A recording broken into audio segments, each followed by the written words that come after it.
Hey there, welcome to Cozy Bedtime True Crime Stories. Tonight, we're diving into 3 hours of gripping true crime cases. Real stories of mystery, betrayal, and cold-blooded crimes, all set against the soothing backdrop of rain. It's the perfect blend of calm and unsettling. If these cases draw you in, tap that like button, share with your fellow true crime lovers, and subscribe to join our curious community. I'm always wondering, where are you tuning in from, and what time is it for you right now? Drop it in the comments below. Now settle in, and let's dig into the darkness. Story 1. The morning sun barely pierced the thick fog that clung to the streets of Franklin, Tennessee, on February 4th, 2007. The air was heavy, the kind of damp chill that seeped into bones and made people pull their coats tighter. In a quiet cul-de-sac in the Sullivan Farms neighborhood, a modest brick house stood silent, its windows dark. Inside, Brandy Higgs, a 27-year-old mother and wife, lay lifeless on her living room floor, her body surrounded by the ordinary clutter of a family home. A child's toy truck, a half-empty coffee mug, a folded blanket. The scene was eerily still, save for the faint hum of a television left on, casting flickering light across the room. Her 2-year-old son, Ethan, unharmed but alone, sat in his crib upstairs, his cries unheard in the early hours. This was the moment that would unravel a community, a family, and a marriage, exposing a tangle of love, betrayal, and violence that no one in Franklin could have foreseen. Brandy Higgs was known for her warmth, her quick smile, and her devotion to her young son, Ethan. She was the kind of person who remembered birthdays, who brought homemade cookies to neighborhood gatherings, and who always seemed to have time to listen. Born and raised in Franklin, a city proud of its small-town charm just south of Nashville, Brandy had built a life that seemed, from the outside, to be picture-perfect. She had married her high school sweetheart, Michael Higgs, a man whose quiet demeanor and steady job as a mechanic made him a reliable, if unremarkable, presence in her life. Together, they had Ethan, a bright-eyed toddler who was the center of Brandy's world. To neighbors, the Higgs family was just another thread in the fabric of their close-knit community, unassuming and familiar. But beneath the surface, tensions simmered, secrets festered, and a darkness was growing that would soon erupt into tragedy. The day began like any other for the Higgs household. Michael left early for work at the auto shop, kissing Brandy goodbye as she stirred a pot of oatmeal for Ethan. She had plans to take him to the park later, to let him run through the grass and chase the ducks by the pond. It was a Sunday, a day for family, for rest, for the simple joys of routine. But by mid-morning, something had gone terribly wrong. A neighbor, noticing the unusual quietness of the Higgs home and the car still parked in the driveway, grew concerned. She knocked on the door, but there was no answer. Peering through a window, she saw Brandy's body on the floor, her face pale, her eyes staring blankly at the ceiling. Panic seized her, and she called 911, her voice trembling as she described the scene. Police arrived swiftly, their sirens cutting through the fog. The officers entered the home with caution, their boots heavy on the hardwood floor. They found Brandy, her body cold, her life extinguished by a single gunshot wound to the chest. Ethan, miraculously unharmed, was found in his crib, his small hands clutching the bars as he whimpered. The scene was both heartbreaking and perplexing. There were no signs of forced entry, no shattered windows or broken locks. The house was orderly, save for the tragedy in the living room. The television was still playing a children's show, its cheerful music a stark contrast to the grim reality. Investigators immediately began to piece together the timeline, but the absence of obvious clues made the case feel like a puzzle with missing pieces. Detective Sarah Coleman, a seasoned investigator with the Franklin Police Department, took the lead. She was a woman of sharp instincts, her eyes always scanning for details others might miss. Her colleagues respected her for her ability to remain calm under pressure, but this case struck a chord. As a mother herself, the thought of Ethan alone in his crib while his mother lay dead downstairs haunted her. She stood in the living room, her gaze lingering on Brandy's body, noting the way her hand was curled as if reaching for something just out of grasp. The bullet had entered cleanly, suggesting a close-range shot, but the gun was nowhere to be found. Coleman's mind raced with questions. Who had been in this house? Why was there no sign of a struggle? And where was Michael Higgs? Michael was located at the auto shop, his hands stained with grease, his face pale when officers informed him of Brandy's death. He collapsed into a chair, his eyes wide with shock, his words stumbling over one another. "I don't understand," he kept repeating, his voice barely above a whisper. "She was fine when I left. Who would do this?" His grief seemed genuine, but Coleman's training had taught her to look beyond surface emotions. She noted the way Michael's hands shook, the way his eyes darted to the floor when asked about his morning. He claimed he had been at work since 6 a.m., a fact his co-workers initially corroborated. But something in his demeanor, perhaps the slight hesitation in his answers, or the way he avoided her gaze, made Coleman pause. She didn't trust her gut alone, but it was enough to make her dig deeper. The investigation began in earnest, with officers canvassing the neighborhood for witnesses. Sullivan Farms was a place where people knew each other's routines, where a stranger would stand out. Yet no one reported seeing anything unusual that morning. A few neighbors mentioned hearing a loud noise, perhaps a gunshot, around 8 a.m., but they had dismissed it as a car backfiring or a door slamming. The lack of concrete leads frustrated Coleman, but she was methodical, determined to uncover the truth. Forensic teams combed the house, collecting fingerprints, fibers, and traces of DNA. They found no evidence of an intruder, but they did find something curious. A faint smear of blood on the kitchen counter, too small to be noticeable without close inspection. It wasn't enough to draw conclusions, but it was a thread to pull. As the days passed, the community of Franklin rallied around Ethan, who was now in the care of Brandy's parents, Linda and Tom Reynolds. The Reynoldses were devastated, their home filled with the weight of grief. Linda, a soft-spoken woman with graying hair, clutched Ethan tightly, as if afraid he too might be taken from her. Tom, a retired schoolteacher, was quieter, his anger simmering beneath a stoic exterior. They couldn't fathom who would want to harm their daughter, a woman who seemed to have no enemies.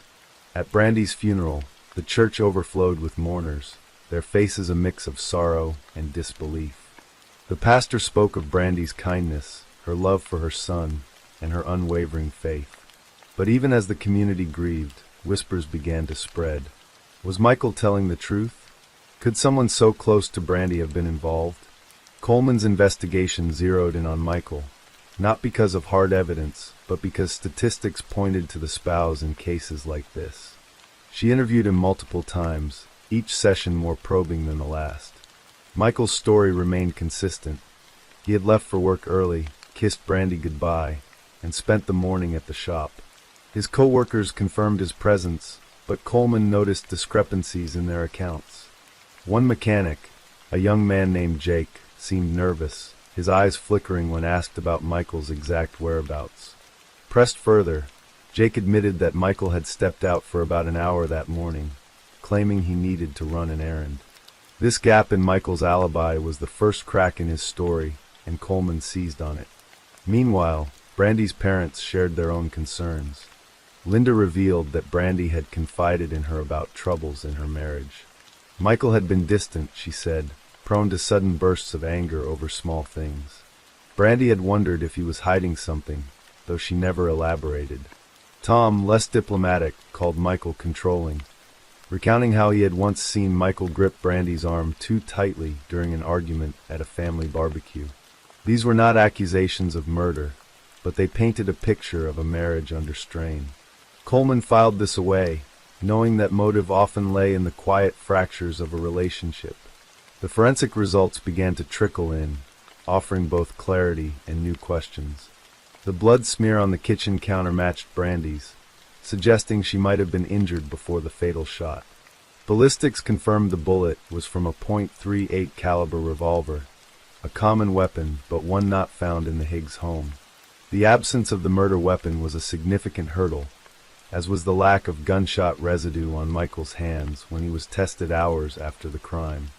Still, Coleman's instincts told her Michael was central to the case. She requested phone records, bank statements, and access to Michael's car, hoping to find a thread that would tie him to the scene. The phone records revealed something unexpected. Michael had been in frequent contact with a woman named Rachel Carter, a co-worker at the auto shop. Rachel, a single mother in her early 30s, was known for her flirtatious nature and had been seen laughing with Michael at work. When Coleman interviewed her, Rachel was evasive, claiming she and Michael were just friends. But text messages between them suggested otherwise, intimate, late-night conversations that hinted at an affair. One message, sent the night before Brandy's death, read, "I can't keep doing this. We need to figure it out." Coleman's pulse quickened as she read it. Was this the marriage? The affair? Or something more sinister? Rachel's reluctance to talk only deepened Coleman's suspicions. Under pressure, Rachel admitted she and Michael had been involved for months, but she insisted she knew nothing about Brandy's death. She claimed Michael had been with her briefly that morning, stopping by her apartment to talk before heading back to work. This accounted for the gap in Michael's alibi, but it also placed him away from the shop at the time of the murder. Rachel's apartment was a 15-minute drive from the Higgs home, close enough for Michael to have made a detour. But without physical evidence tying him to the scene, Coleman needed more. The investigation took a turn when a neighbor's security camera, overlooked in the initial canvas, surfaced with grainy footage. It showed a car resembling Michael's pulling into the Higgs driveway at 7:45 a.m., then leaving 20 minutes later. The timestamp aligned with the estimated time of death. Coleman confronted Michael with this, and his composure faltered.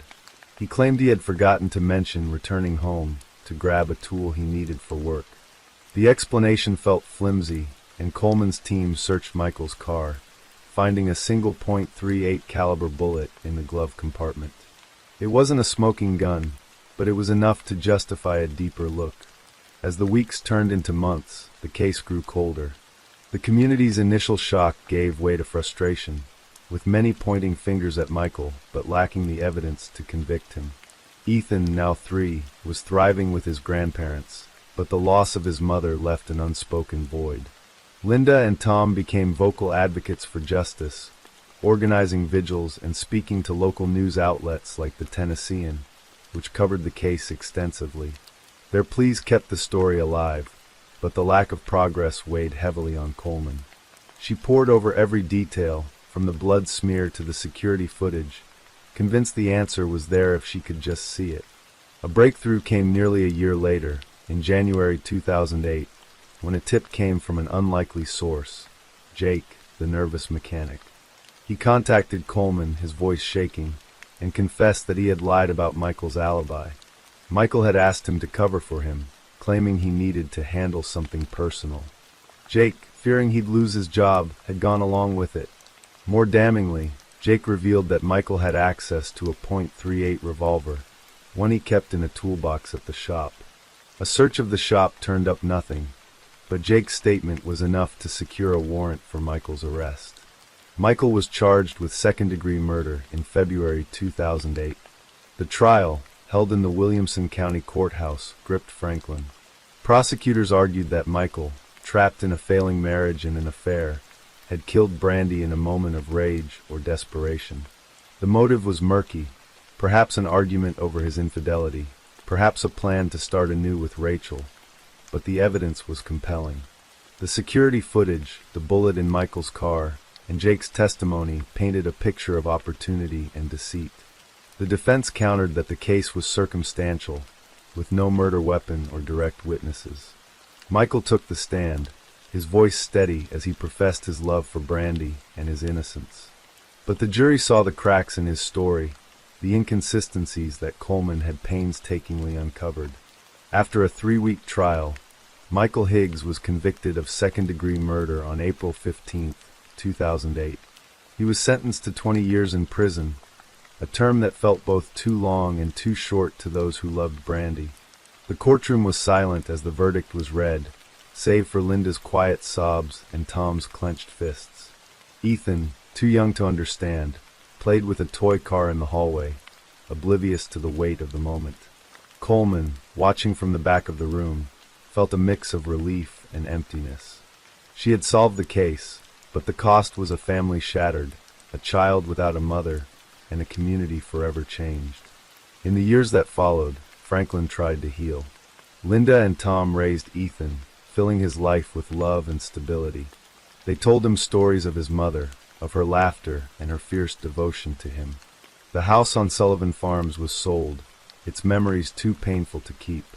Michael maintained his innocence from prison, his appeals denied one after another. Rachel Carter moved away, her role in the tragedy a footnote in the town's collective memory. Coleman moved on to other cases, but Brandy's face stayed with her, a reminder of why she did this work.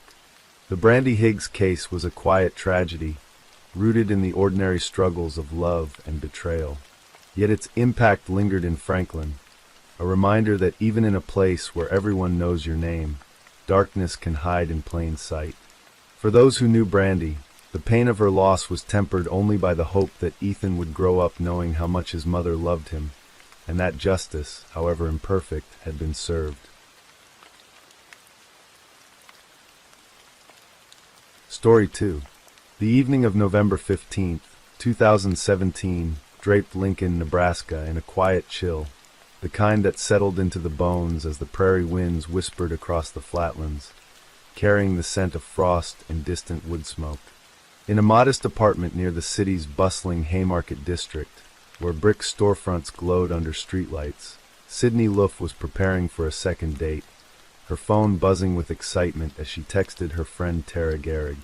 At 24, Sydney was a cashier at Menards, her days spent ringing up lumber and tools, her nights filled with dreams of a life beyond the checkout lane.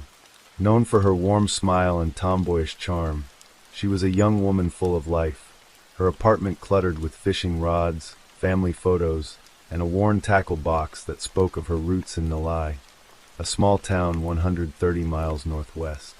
Her dark hair pulled back, her eyes bright with anticipation, she slipped on a jacket and headed out into the night, driving 40 miles south to Wilbur for a date arranged through Tinder. Unbeknownst to her, she was walking into a trap so sinister it would unravel her life and shake Nebraska to its core, leaving a family shattered and a community haunted by the darkness of human intent. Sydney Irene Luff was born on August 21, 1993, in Broken Bow, a small town in Custer County, Nebraska, where the plains stretched endlessly under wide, unyielding skies. The daughter of George and Susie Luff, she grew up in Arcadia, a speck of a town where neighbors knew each other's stories, and life revolved around family and the outdoors. Alongside her older brother, Levi, and younger sister, Mackenzie, Sydney was raised in a home filled with love, their backyard a playground of tree swings and bike rides to the local pool. George, a school principal with a steady presence, and Susie, a dedicated mother who poured her heart into her children, fostered a tight-knit family. Sydney was a tomboy, her childhood marked by fishing trips with her father and brother, her skill with a rod legendary in the family. They fished the Missouri River near Yankton, South Dakota, or the waters around Valentine, Nebraska, Sydney's laughter echoing as she reeled in bass, her competitive streak outmatching even her father. She played basketball and golf in junior high, her athleticism a source of pride until scoliosis, diagnosed in her teens, curved her spine and ended her sports dreams. Despite the pain, she remained active, her love for the outdoors unshaken, her spirit resilient. After graduating from Nalai Oakdale High School in 2011, Sydney stayed close to home, working as a cashier at Menards in Norfolk, her smile a constant as she chatted with customers. In 2015, she transferred to the Menards near 27th Street and Cornhusker Highway in Lincoln, moving to the city to be closer to Levi and Mackenzie, who had also settled there. Her apartment, a small one-bedroom on the edge of the Haymarket, was a reflection of her roots. Fishing rods leaned against the wall, photos of her family lined the shelves, a tackle box sat on the coffee table. Sydney was messy but kind, her siblings recalling her habit of leaving dishes in the sink, but always making time to help a friend in need. She was the sort to give a coworker her lunch or drive a stranded stranger home, her empathy a quiet strength. Single and cautious about romance, she joined Tinder in 2017, hoping to meet someone new. Her profile a playful nod to her fishing prowess, her bio reading, "Catch me by the river." Friends like Tara described her as trusting but not naive, her optimism tempered by a practical streak honed in small-town Nebraska. Lincoln, a city of 280,000, was a vibrant contrast to Nalai's quiet fields. Home to the University of Nebraska and the state capital, it buzzed with students, government workers, and a growing arts scene. Sydney loved its energy, her evenings spent at coffee shops with Tara or watching Cornhuskers games with co-workers. Her job at Menards was steady, her shifts long but manageable, her savings earmarked for a future she hadn't yet defined. Perhaps social work, where her caring nature could shine. She was close to her family, calling Susie every few days, her voice bright as she shared stories of work or her latest fishing trip. But her trusting nature, a strength in her small-town world, would lead her into the path of two predators whose motives were as dark as the Nebraska night, their intentions hidden behind a facade of charm and promises. The predators were Aubrey Trail, 51, and Bailey Boswell, 23, a couple whose relationship was a twisted knot of manipulation and crime. Trail, born in Oklahoma, was a career criminal, his life a trail of fraud and theft across the Midwest. With silver hair and a gruff voice, he had a charismatic edge that masked his predatory cunning, his rap sheet including bad checks, stolen antiques, and a 2017 federal charge for transporting stolen goods across state lines. He styled himself as a leader, spinning tales of a lifestyle that blended occult beliefs with criminal schemes, promising wealth and power to those he drew in. Boswell, a young woman from Leon, Iowa, was his accomplice, her own past troubled by a 2016 DUI and a knack for luring others into their world. Petite with dark hair, she was 23 when she met Sydney, her Tinder profile a carefully crafted lure, her charm a weapon honed under Trail's guidance. They lived in a basement apartment in Wilbur, a town of 1,800, its quiet streets a stark contrast to their cluttered home, filled with occult symbols, stolen electronics, and the tools of their crimes. Trail and Boswell's operation, described in court records as a cult-like group, involved recruiting young women through Tinder, promising luxury and belonging but delivering coercion and control. They targeted vulnerable women, offering money and companionship, but their true intent was darker, with testimony later revealing talk of gaining powers through murder. Sydney, matched with Boswell on Tinder in early November, was their latest target, her warmth and trust a vulnerability they exploited.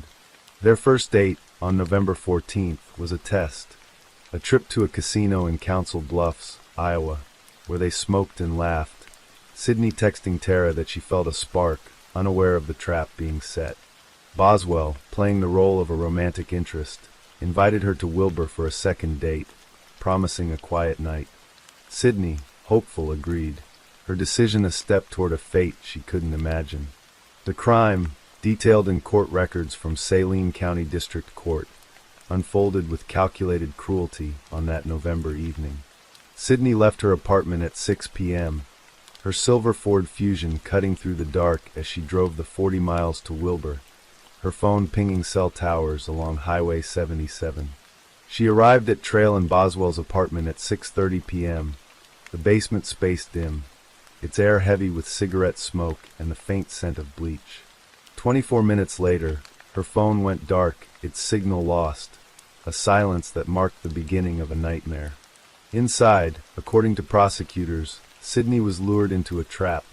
Trail, present in the apartment, later claimed in court he strangled her with an extension cord, an act he insisted was unplanned, driven by fear she'd expose their lifestyle of theft and coercion. Boswell, an active participant, helped restrain her, their actions a brutal betrayal of the trust Sydney had extended, her second date a deadly ruse. The details of Sydney's final moments are harrowing, pieced together from Trail's confession, forensic evidence, and testimony from women who'd escaped their group. She was strangled, the extension cord cutting into her neck, her body still as the life drained from her. Trail and Boswell, methodical in their horror, dismembered her with a hacksaw and tin snips purchased hours earlier at Home Depot, their receipts later found by police. They worked in the apartment's bathroom, the tiles slick with blood, wrapping her remains in black plastic trash bags. Over the next hours, they drove through Clay County, scattering her body across gravel roads and ditches, the bags hidden under frost and weeds. The act was cold, deliberate, their movements tracked by cell tower data showing their car crisscrossing rural Nebraska, their phones pinging in sync with Sydney's last signal. They returned to Wilbur, believing they'd covered their tracks, their lives resuming as if nothing had changed. Sydney's absence was noticed the next day, November 16th, when she failed to show up for her 7 a.m. shift at Menards. Tara, worried, called her phone, the calls going to voicemail, her texts unanswered. She contacted Susie, who drove from Nalai to Lincoln, her heart sinking as she found Sydney's apartment empty, her bed unmade, her fishing rods untouched. Susie called Lincoln police, her voice trembling as she reported her daughter missing, her fear mounting with each unanswered call. Detective Ryan Hoffman, a seasoned officer with the Lincoln Police Department, took the case, his team launching a search that gripped Nebraska. Sydney's face, with her warm smile and dark eyes, was plastered on billboards, flyers, and news reports, her silver Ford Fusion a key clue. Her bank card, used at a Casey's gas station in Wilbur at 2 a.m. on November 16th, led police to the town, where they found her car abandoned near a grain elevator, its keys missing, its interior untouched. The community rallied, volunteers from Lincoln and Nalai combing fields and riverbanks, their hope fading as days turned to weeks. Police, following the bank card lead, interviewed Wilbur residents, their focus narrowing to Trail and Boswell's apartment, its proximity to the car a red flag. Surveillance footage from the Casey's showed Boswell using Sydney's card, her face clear under the fluorescent lights. On November 30th, before the body was found, Trail and Boswell were arrested in Branson, Missouri, on unrelated federal charges for transporting stolen antiques across state lines.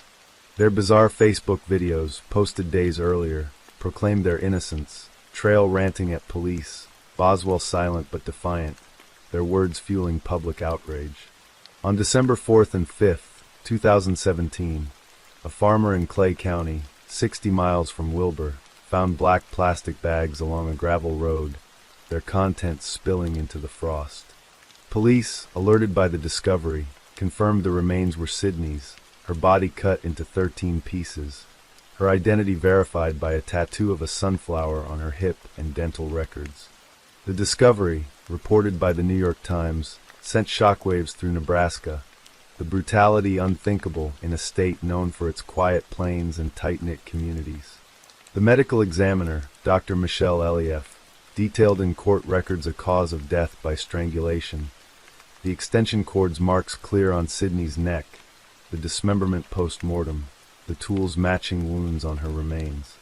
The Loof family, notified in Nalai, collapsed in grief, George clutching a photo of Sydney fishing, Susie sobbing, "She didn't deserve this." The investigation, led by Hoffman and the Nebraska State Patrol, was relentless.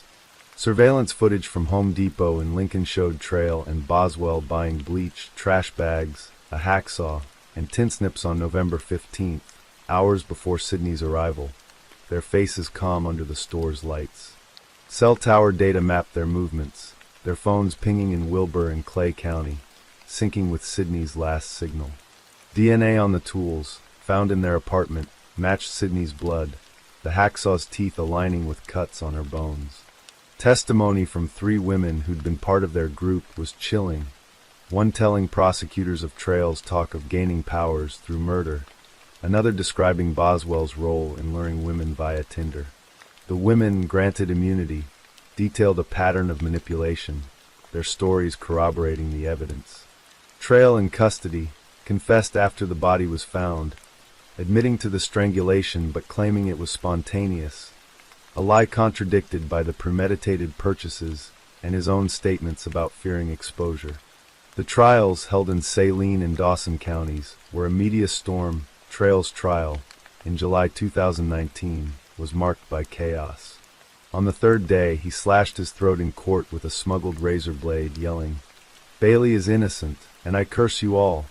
The outburst, deemed calculating by Judge Vicky Johnson, didn't sway the jury, who convicted him of first-degree murder, conspiracy, and improper disposal of remains after 2 hours. The prosecution, led by Assistant Attorney General Corey O'Brien, presented a damning case. The Home Depot receipts, the cell data, the DNA, and testimony from the women. Trail's defense, led by Joe and Ben Murray, argued diminished capacity, citing his mental state, but the evidence was overwhelming. In June 2021, a 3-judge panel sentenced him to death, Johnson citing exceptional depravity in the murder's brutality, the dismemberment a final act of cruelty. Trail, reading a statement, admitted killing Sydney but denied premeditation, claiming he feared she'd report their crimes, a claim the court rejected. Boswell's trial, delayed by COVID-19 and moved to Dawson County, began in October 2020.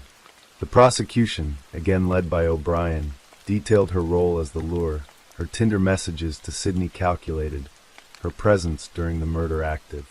The same evidence, receipts, DNA, cell data, was presented, alongside testimony from the women, one describing Boswell's chilling calm as she discussed killing for power.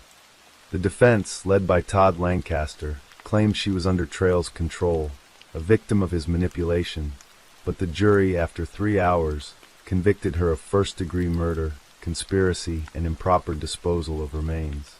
In November 2021, a 3-judge panel sentenced her to life without parole, sparing her the death penalty, a decision that sparked debate, as she'd have been Nebraska's first woman on death row. The Luff family, barred from the courtroom by COVID-19 restrictions, waited outside, their relief tempered by grief. The Luff family, broken but resilient, created an annual fishing tournament in her honor, its proceeds supporting local youth programs, the banks of the Elkhorn River lined with anglers each summer. George and Susie, their home now quieter, kept Sydney's tackle box on display, her rods a reminder of her joy.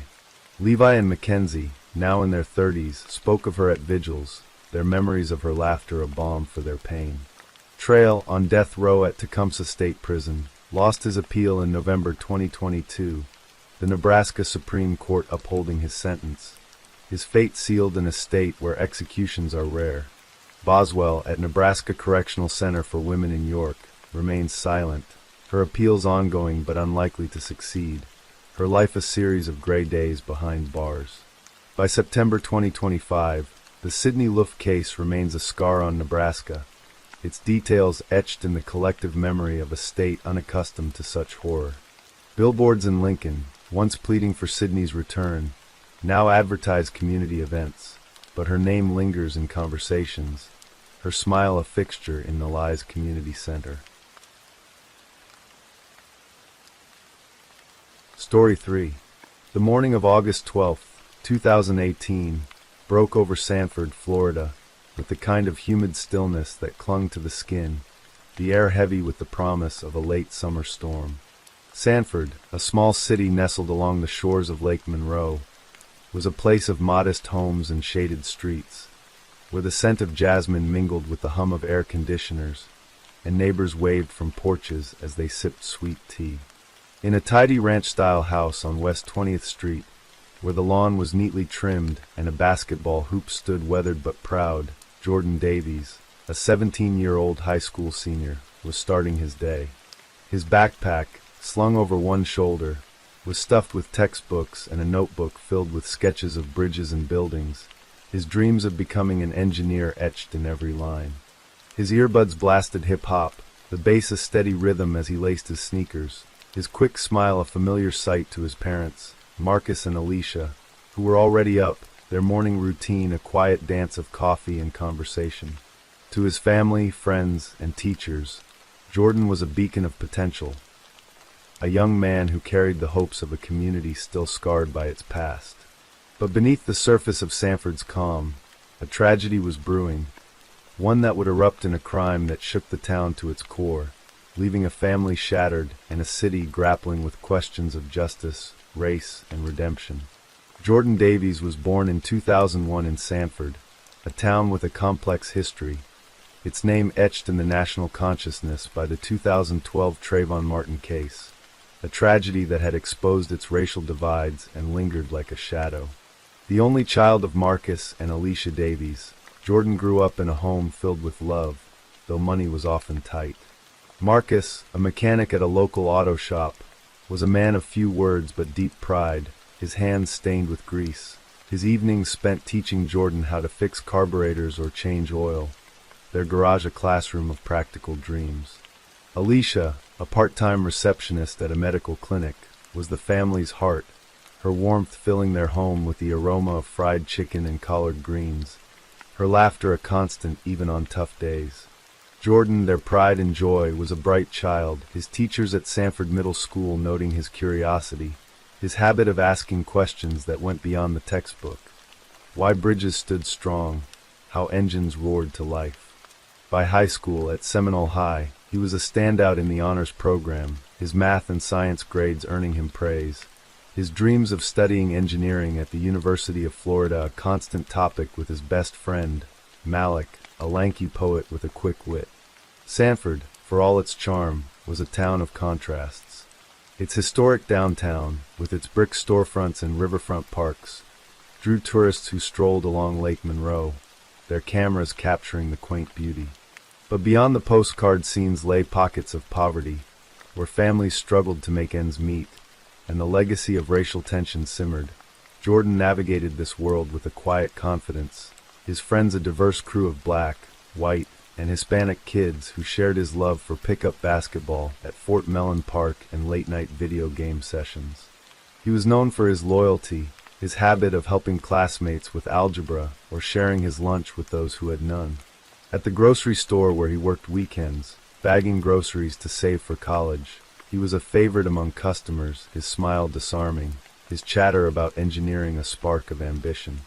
But the pressure to succeed, to lift his family out of financial strain, weighed heavily. His parents' modest income barely covered the bills, and Jordan's college dreams depended on scholarships, his application essays filled with hope and determination. The shadow that would end Jordan's life came in the form of Robert Ellison, a 42-year-old drifter who had settled in Sanford after a string of petty crimes across central Florida. Ellison, a white man with a weathered face and a rap sheet for theft and assault, was a familiar figure in the town's rougher corners, his life marked by instability and resentment. He lived in a rundown apartment near the railroad tracks, its walls stained with mildew, its floor littered with empty liquor bottles. His days were spent scavenging for odd jobs, painting fences, cleaning gutters, his nights fueled by cheap whiskey and a growing anger at a world that seemed to have left him behind. Ellison had crossed paths with Jordan once before, in February 2018, at the grocery store where Jordan worked. An altercation over a spilled bag of groceries, Ellison's fault, his hands clumsy from drink, had left him humiliated. Jordan's calm apology met with a muttered racial slur and a glare that lingered. To Ellison, Jordan was a symbol of everything he resented: youth potential, a community that seemed to move forward while he was stuck in the mire. What began as a fleeting grudge turned into a fixation, his mind twisting Jordan into a target for his rage. The crime, detailed in court records from Seminole County Circuit Court and reported by the Orlando Sentinel and the Miami Herald, unfolded with chilling suddenness on that August morning. Around 7:30 a.m., Jordan left his house, his backpack heavy with books, his route to school taking him through a quiet alley off West 20th Street, a shortcut he'd used for years. The alley, shaded by sprawling live oaks and lined with chain-link fences, was a familiar path, its silence broken only by the chirp of cicadas and the occasional bark of a dog. Ellison, who had been watching Jordan for weeks, waited in the shadows, his anger fueled by a night of drinking and a warped sense of vengeance. He had tracked Jordan's routine, noting his early walks, his solitary moments in the alley. Armed with a hunting knife he'd stolen from a pawn shop, its blade glinting in the morning light, Ellison approached, his steps deliberate, his face twisted with rage. Jordan, sensing danger, turned, his earbuds falling as he raised his hands in defense. "What do you want?" he asked, his voice steady but laced with fear. According to Mrs. Clara Thompson, a retired teacher who overheard the exchange from her backyard, her morning routine interrupted by the sound. The confrontation was brief but brutal.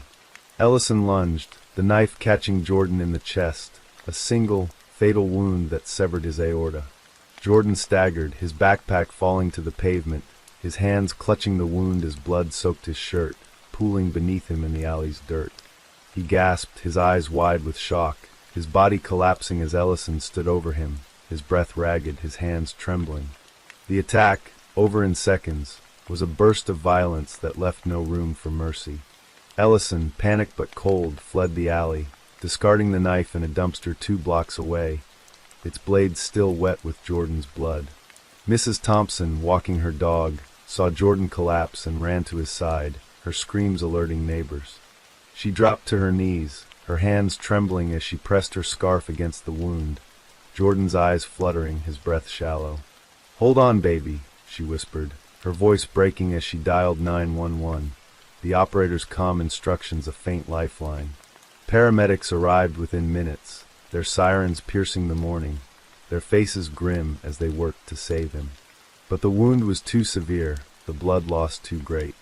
Jordan was pronounced dead at the scene, his body covered with a sheet as police cordoned off the alley, their radios crackling with urgency. The Sanford Police Department launched an immediate investigation, their homicide unit led by Detective Maria Lopez, a seasoned officer with a reputation for tenacity and a personal connection to Sanford's struggles, having grown up in its tougher neighborhoods. The alley was a treasure trove of evidence, Jordan's backpack, its contents scattered, a partial footprint in the dirt, the tread matching a common sneaker brand, and a drop of blood that didn't match Jordan's, later identified as Ellison's from a cut on his hand.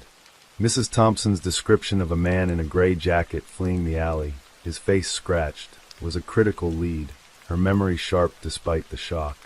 Surveillance footage from a gas station on Lake Mary Boulevard, 2 blocks away, showed Ellison discarding a knife in a dumpster, his face caught on camera, a scratch visible on his cheek. The knife, recovered hours later by a forensic team, bore Ellison's fingerprints and Jordan's blood, its blade a perfect match for the wound. By August 13th, police had a name, Ellison's prior arrests for theft in 2016 and an assault in 2017, making him a person of interest. His apartment, searched that evening, revealed a map with Jordan's address circled, scribbled notes ranting about that kid from the store, a chilling glimpse into his obsession. The community's reaction was swift and visceral. Sanford, still haunted by the Trayvon Martin case, erupted in grief and anger, the alley becoming a makeshift memorial, its pavement covered with flowers, candles, and notes for Jordan. Protests formed outside City Hall, residents demanding justice, their signs reading "Jordan deserves better" and "Sanford stands together." The Orlando Sentinel reported the growing tension, noting the town's history of racial divides. Though police emphasized the crime's motive was personal, not racial, Ellison's grudge tied to a single encounter. Posts mourned Jordan, his classmates sharing photos of him at basketball games, his smile lighting up the frame. Malik organized a vigil at Lake Monroe, hundreds gathering with candles, their reflections shimmering on the water, their voices raised in a gospel hymn Jordan loved. Marcus and Alicia, notified at their jobs, collapsed in grief, their home becoming a shrine to their son, his basketball trophies, his engineering sketches, his graduation cap waiting for a ceremony he'd never attend. Alicia, speaking to the Miami Herald, said, "He was our future. How do we go on without him?" Ellison was arrested on August 14, 2018, at a bar in Deltona, 15 miles from Sanford, his hands shaking as he downed a beer, unaware of the officers closing in. He offered no resistance, his face blank as he was cuffed, his gray jacket stained with sweat. In the interrogation room, detailed in court transcripts, he confessed, his voice flat, almost detached. "I didn't plan to kill him," he said, staring at the table.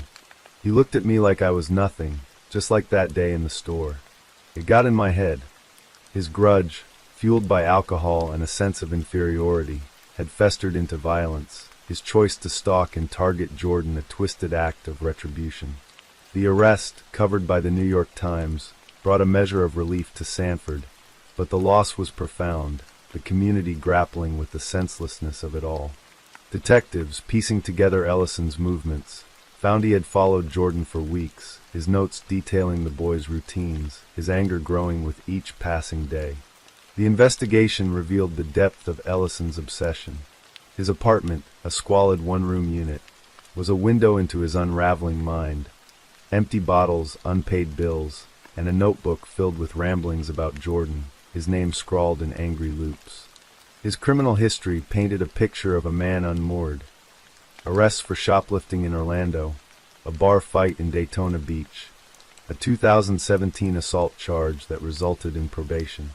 A former employer, quoted in the Orlando Sentinel, described him as unreliable, his work ethic eroded by drinking, his temper quick to flare. The prosecution, led by State Attorney Laura Martinez, built a case around premeditation, arguing Ellison's weeks of stalking showed clear intent to harm. The defense, represented by Public Defender John Kessler, claimed diminished capacity, citing Ellison's alcoholism and untreated depression, though a psychiatric evaluation found him competent, his actions deliberate despite his state. The evidence was overwhelming. The knife, the footprint, the surveillance footage, and Mrs. Thompson's testimony, her voice a steady anchor in the chaos. The trial, held in Seminole County Circuit Court in spring 2019, was a focal point for Sanford, the courtroom at 101 Esslinger Way packed with Jordan's family, classmates, and community leaders, their presence a testament to his impact. The Orlando Sentinel described the atmosphere as electric, the gallery a mix of sorrow and resolve, the air thick with the weight of loss. Martinez presented a meticulous case, her opening statement a searing indictment. Robert Ellison chose to stalk, to arm himself, to take a life. Jordan Davies was a boy with a future, and Ellison stole it. The knife, displayed in a plastic bag, its blade glinting under the courtroom lights, was a silent witness, its edge matching Jordan's wound. Mrs. Thompson testified, her voice trembling as she described finding him, her scarf still stained with his blood, her words bringing tears to Alicia's eyes. Malik, called as a character witness, held up a sketch of a bridge Jordan had drawn, his voice breaking as he said, "This was his dream. He was going to build things, make the world better." Surveillance footage, played for the jury, showed Ellison's cold efficiency, his face scratched, his hands steady as he discarded the knife. The defense, grasping for leniency, called a psychologist, Dr. Ellen Carter, who spoke of Ellison's fractured psyche, his alcoholism a disease that clouded judgment. They argued for second-degree murder, claiming the act was impulsive, not planned, a moment of rage rather than intent. But Martinez countered with the notes, the map, the weeks of stalking, painting a picture of a man who chose his path. The jury, after 3 hours of deliberation, agreed, convicting Ellison of first-degree murder on May 20th, 2019. The courtroom was silent, Marcus and Alicia weeping, their hands clasped, Malik staring at the ceiling, his fists clenched. Sentencing on June 15th brought a life sentence without parole. The judge, Patricia Evans, her voice firm but heavy. "Jordan Davies was a light in this community, and you extinguished it, Mr. Ellison. You'll answer for that every day of your life." Ellison showed no emotion, his eyes fixed on the floor as he was led away, his orange jumpsuit a stark contrast to the gray jacket of that morning. The aftermath was a slow unraveling for Sanford. Marcus quit his job at the auto shop, unable to face the garage where he'd taught Jordan, his days spent in quiet grief, his hands idle without his son to guide them. The community rallied, murals of Jordan appearing downtown, his smile a beacon on brick walls, his name a rallying cry for unity.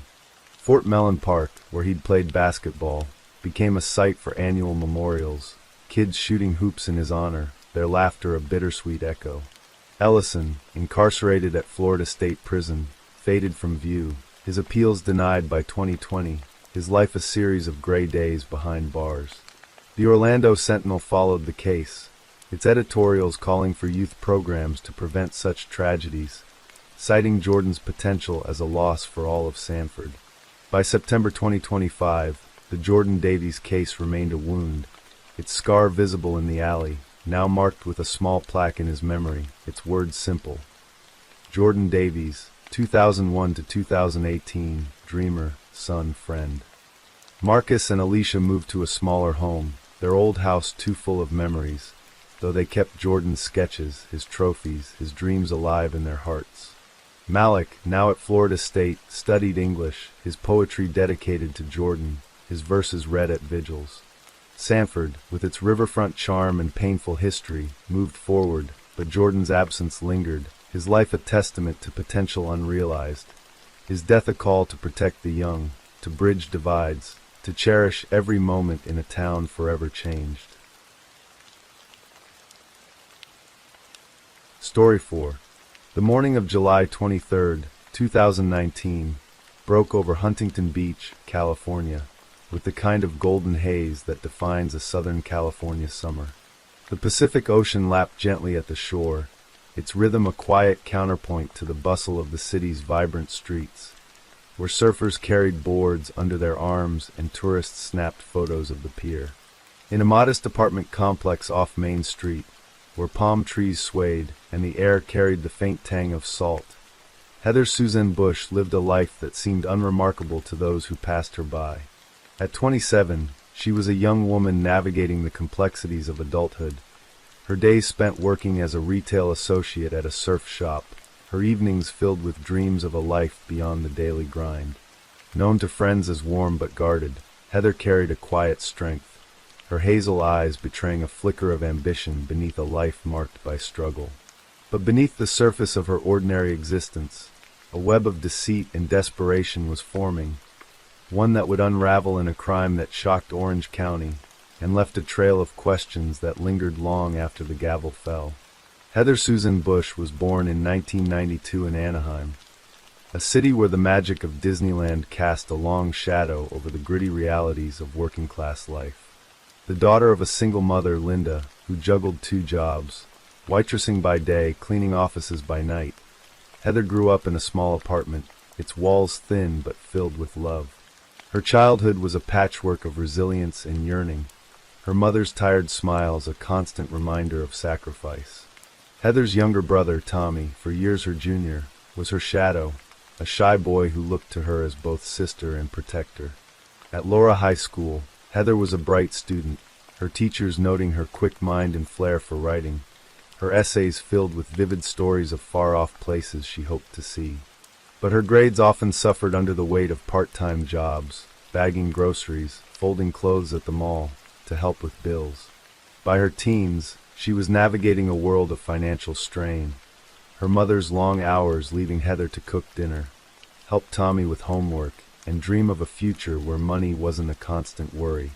After high school, Heather's path was uneven. She enrolled in Orange Coast College, studying business, her notebooks filled with plans for a boutique or a marketing career. But the cost of tuition, coupled with her mother's mounting medical bills after a breast cancer diagnosis, forced her to drop out after a year. She worked a string of retail jobs, Target, Forever 21, a surf shop in Huntington Beach, her charm making her a favorite among co-workers, though she kept her personal life close. Friends described her as a paradox, outgoing yet secretive, her laughter quick but her trust hard-won. She dated sporadically, her relationships fleeting, often ending when partners pressed for more than she was willing to give. By 2019, Heather was living in a 1-bedroom apartment in Huntington Beach, its walls adorned with thrift store art, a small balcony overlooking the street where she'd sit with a coffee, scrolling social media, dreaming of a life beyond the grind. Tommy, now 22 and working as a mechanic, was her closest confidant, their bond forged in shared hardship, their late-night talks a refuge from the world. But Heather's life was not as simple as it appeared.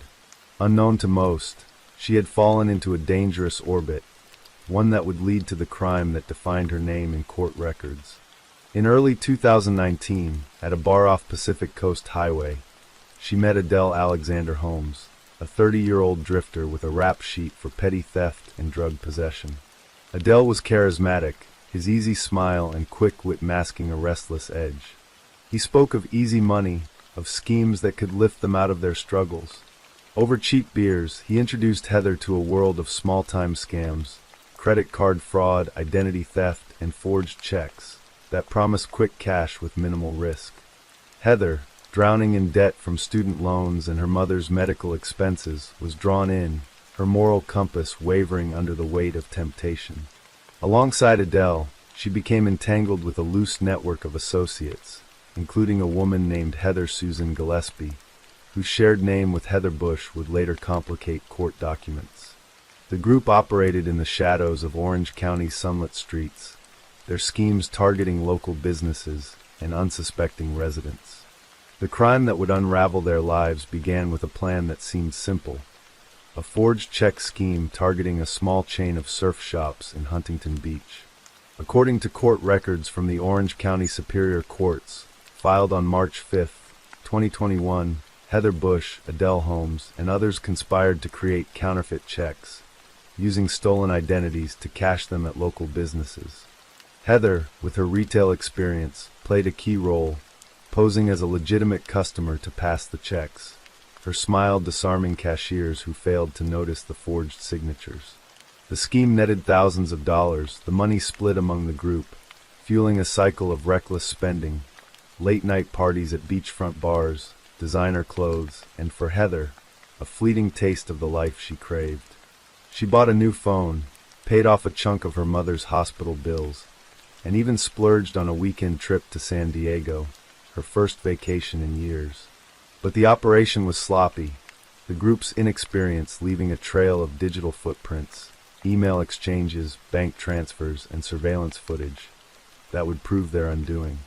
On July 23, 2019, the scheme took a darker turn. Heather and Adele targeted a surf shop on Main Street, a popular spot where tourists browsed wetsuits and locals haggled over board wax.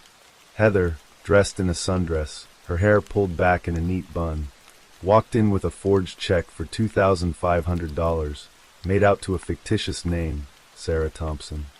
The cashier, a young man named Ryan, barely 20, sensed something off. The check's font was slightly misaligned, the account number unfamiliar. He stalled, asking Heather to wait while he called the manager, his eyes flicking to the security camera above. Heather's composure cracked, her hands trembling as she adjusted her purse, glancing at Adele, who lingered outside, pacing near a palm tree, his cap pulled low. When the manager, a gruff woman named Carla, confirmed the check was fake, Ryan pressed a silent alarm, alerting Huntington Beach police. Heather, sensing the shift, bolted for the door, leaving the check behind, her sandals slapping against the pavement as she fled into the crowd. Adele, caught on camera, was identified by a patrol officer who recognized him from prior arrests for shoplifting. The police response was swift. Officers descended on Main Street, their sirens cutting through the summer air, scattering seagulls and startling beachgoers. Heather and Adele split up, weaving through the crowd of tourists and surfers, but the net was closing. A tip from a shop employee, who recognized Heather from her time working at a nearby store, led police to her apartment a mile away. They found her packing a bag, her face pale with panic, her laptop open on the kitchen counter. "I didn't mean for this to happen," she stammered as officers handcuffed her, her eyes darting to a photo of her and Tommy on the wall. A search, detailed in court documents, uncovered damning evidence: a laptop with templates for forged checks, a printer with traces of ink matching the counterfeit documents, and a stack of stolen IDs hidden in a shoebox. Adele was arrested later that day at a motel in Costa Mesa, his room littered with drug paraphernalia, $3,000 in cash, and a burner phone with texts linking him to the scheme. Heather Susan Gillespie and other associates were detained in subsequent raids, their network collapsing under the weight of evidence. The investigation, led by the Huntington Beach Police Department's Economic Crimes Unit, revealed the scope of the group's activities. Over 6 months, they had passed forged checks at dozens of businesses, surf shops, cafes, even a local gym, amassing over $50,000. Heather's role, prosecutors argued, was central. She used her retail experience to select targets, coach the group on avoiding suspicion, and handle the face-to-face transactions. But her motives were complex. Friends later told the Los Angeles Times that Heather was desperate to escape her financial struggles, her mother's cancer treatment costing thousands each month. Tommy, her brother, was unaware of her crimes, his shock palpable when police questioned him at his auto shop.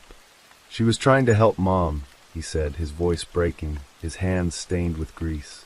"She didn't know how else to do it." Linda, frail and undergoing chemotherapy, was devastated, blaming herself for Heather's choices, her hospital bed a place of tears and regret. The legal process was grueling. Heather, Adele, and their associates faced charges of forgery, identity theft, and conspiracy, filed in the Orange County Central Justice Center on March 5, 2021.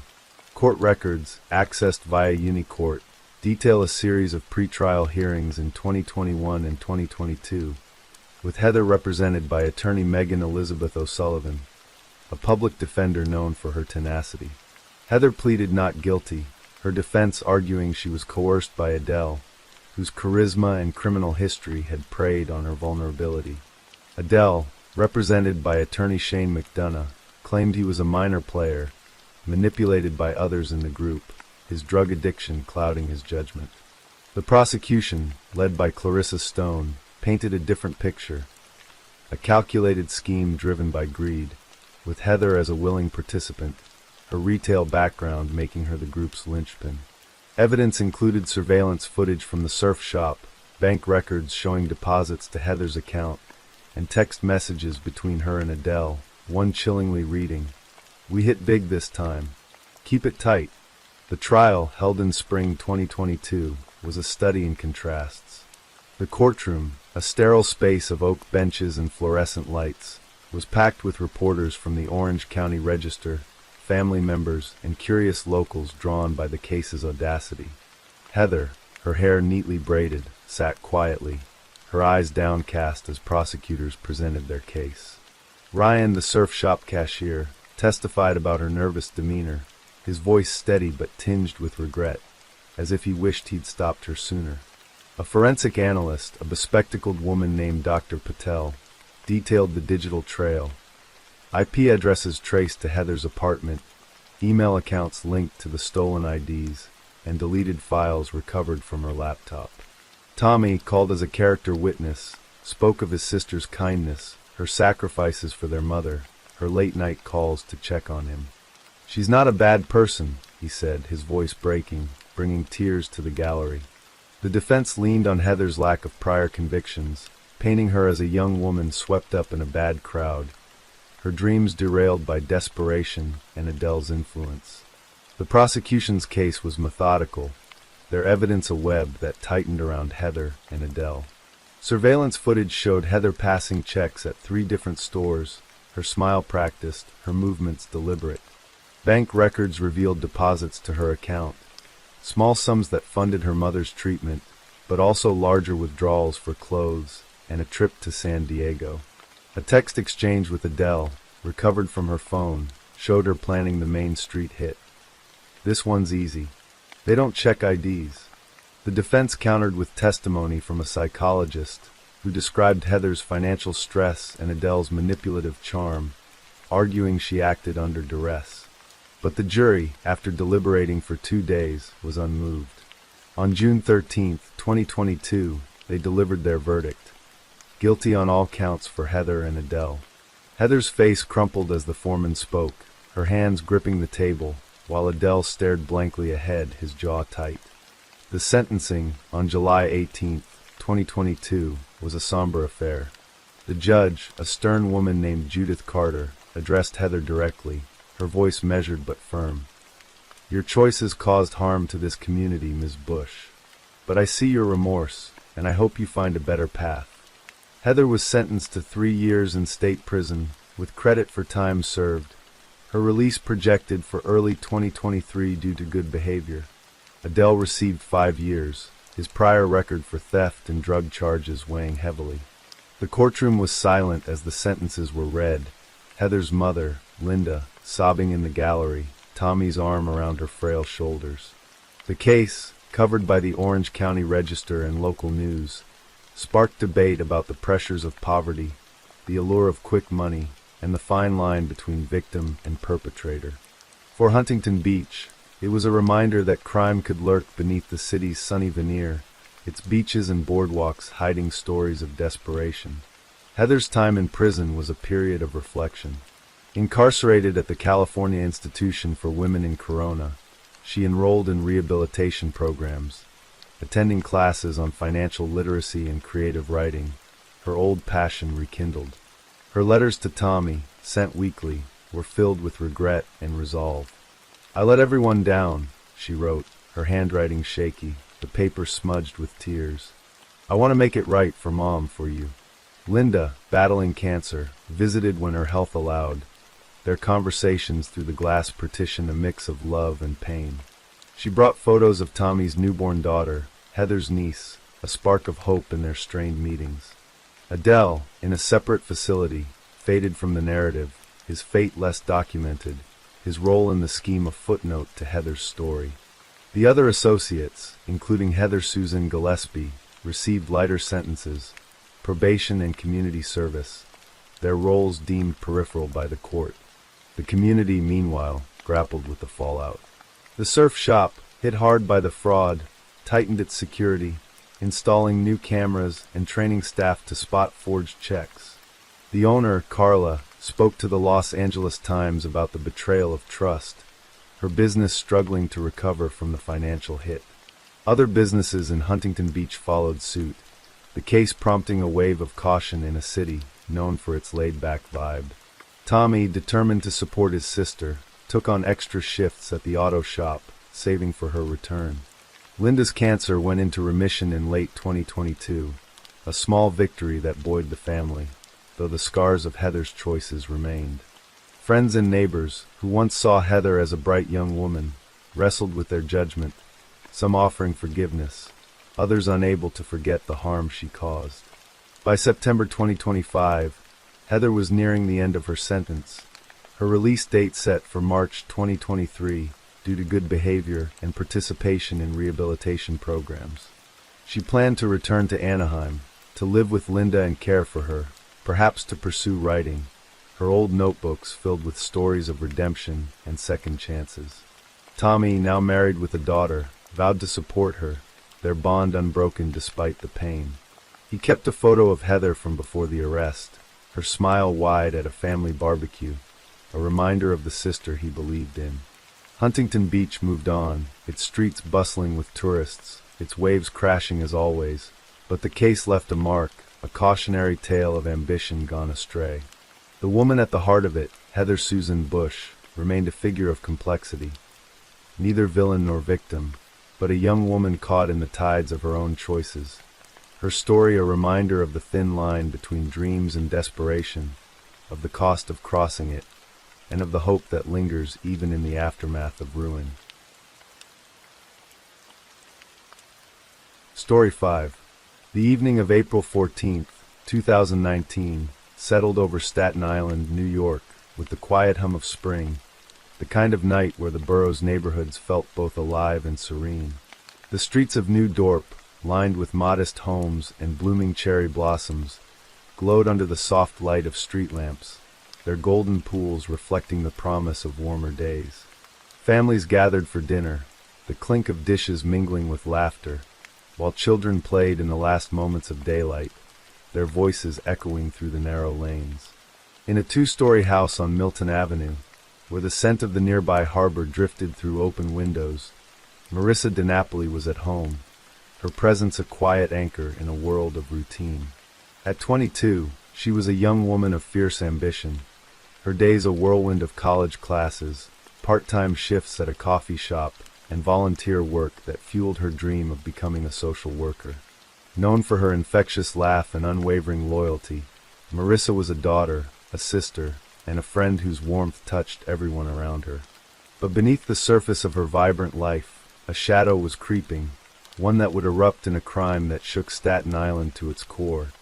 leaving a community grappling with loss and a family forever altered by a betrayal they never saw coming. Marissa DiNapoli was born in 1997 in Staten Island, a borough where the urban pulse of New York City met the intimacy of suburban life, its communities knit together by shared histories and corner delis. The daughter of Anthony and Teresa DiNapoli, she grew up in a home filled with the chaos and love of a large Italian-American family. Anthony, a construction worker with calloused hands and a quick wit, spent his days on scaffolds, building the city's skyline, his evenings telling stories of his youth in Brooklyn. Teresa, a nurse who worked night shifts at Richmond University Medical Center, was the heart of the household, her gentle strength holding the family together through long hours and tight budgets. Marissa, their youngest, and her older brother Michael, for years her senior, were raised with a blend of discipline and affection, their home a place of loud dinners, heated card games, and unwavering support. Marissa was a bright child, her teachers at PS 29 noting her empathy, her knack for comforting a crying classmate, her love for storytelling that filled her notebooks with tales of adventure. By high school at Curtis High, she was a standout, her grades strong despite the hours she spent working at a local deli, slicing meats and saving every penny for college. Her dream was clear: to become a social worker, to help kids like the ones she saw in her neighborhood, those caught in the cracks of poverty or family strife, their eyes mirroring the struggles she'd known. At the College of Staten Island, where she enrolled in 2015, Marissa thrived, majoring in social work and throwing herself into her studies with a passion that impressed her professors. She was a familiar figure on campus, her backpack slung over one shoulder, her hair pulled into a messy bun as she rushed between classes and the library. She volunteered at a community center in Stapleton, tutoring kids in math and reading, her patience endless as she helped them navigate homework or their own fears. Her professors described her as driven, her smile a constant in late-night study sessions, her essays reflecting a deep understanding of human struggle. Friends, like her roommate Emily, a nursing student with a sharp sense of humor, knew Marissa as the one who'd organize pizza nights or lend a listening ear, her compassion a quiet force that drew people to her. But Marissa's life wasn't without its burdens. The cost of college weighed heavily, her parents' modest income stretched thin by medical bills and the rising cost of living. She juggled student loans and part-time shifts at a coffee shop on Highland Boulevard, her hands quick with the espresso machine, her smile masking the exhaustion of long days. She dated sporadically, her heart guarded after a high school romance ended in heartbreak, her focus on her studies and her future. The shadow that would upend her life came in the form of Christopher Vasquez, a 24-year-old from Port Richmond, a neighborhood just miles from Marissa's home, where the streets were rougher, the houses closer together. Christopher was a charismatic figure, his charm masking a troubled past that few in Marissa's circle knew. With a history of petty theft, shoplifting, car break-ins, and a recent arrest for drug possession, he was a man adrift, his life a cycle of quick hustles and fleeting highs. He had a way with words, his easy smile and tales of travel drawing people in, his dark eyes promising adventure. Marissa met him in early 2019 at a bar on Forest Avenue, where she was celebrating a friend's 21st birthday.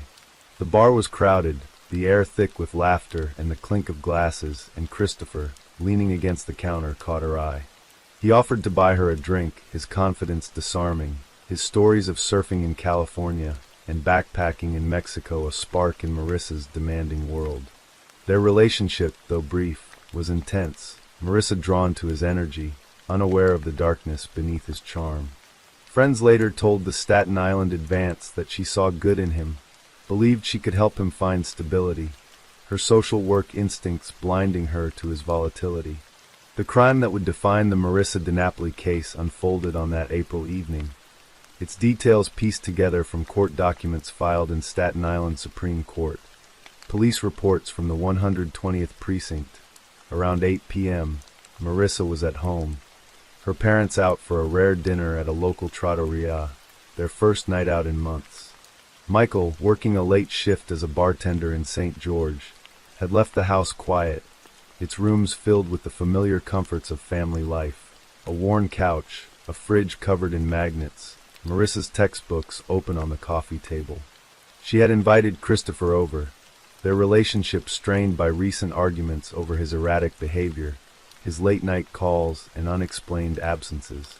Neighbors later recalled hearing raised voices from the DiNapoli home, a sharp cry piercing the evening, then a silence that settled like a weight over Milton Avenue. Inside, a confrontation had spiraled into violence. Christopher, in a fit of rage, attacked Marissa, his hands closing around her throat in a moment that would end her life. The exact trigger of the violence remained murky, but court records suggest an argument over money and Christopher's drug use. Marissa, ever the fixer, had confronted him about his habits, urging him to seek help, perhaps threatening to end their relationship. Her words, meant to heal, ignited his temper, his addiction fueling a rage he couldn't control. The struggle was brief but brutal, Marissa's attempts to fight back leaving scratches on his arms, her nails digging into his skin as she gasped for air. She fell to the living room floor, surrounded by the remnants of her life. A family photo on the wall, her social work notes scattered, her phone buzzing with unread texts from Emily, checking if she was free for a movie. Christopher, his hands trembling, stood over her, the reality of his actions sinking in. He fled the scene, slipping out the back door, leaving Marissa's body on the floor, her necklace, a silver chain with a cross pendant, clutched in his hand, a trophy or a mistake he couldn't explain. It was Teresa, returning home around 10 p.m., who found her daughter, her scream piercing the night, drawing neighbors to their porches. Anthony, beside her, dropped his keys, his voice breaking as he called 911, the operator struggling to calm him as he begged for help. "She's not moving," he said, his words choked with panic. Paramedics arrived within minutes, their sirens cutting through the quiet street, their faces grim as they entered the house. They worked frantically, checking Marissa's pulse, their efforts futile. Her heart had stopped, her body still. The medical examiner, called to the scene, confirmed strangulation, her neck bruised, her eyes fixed in a final moment of fear.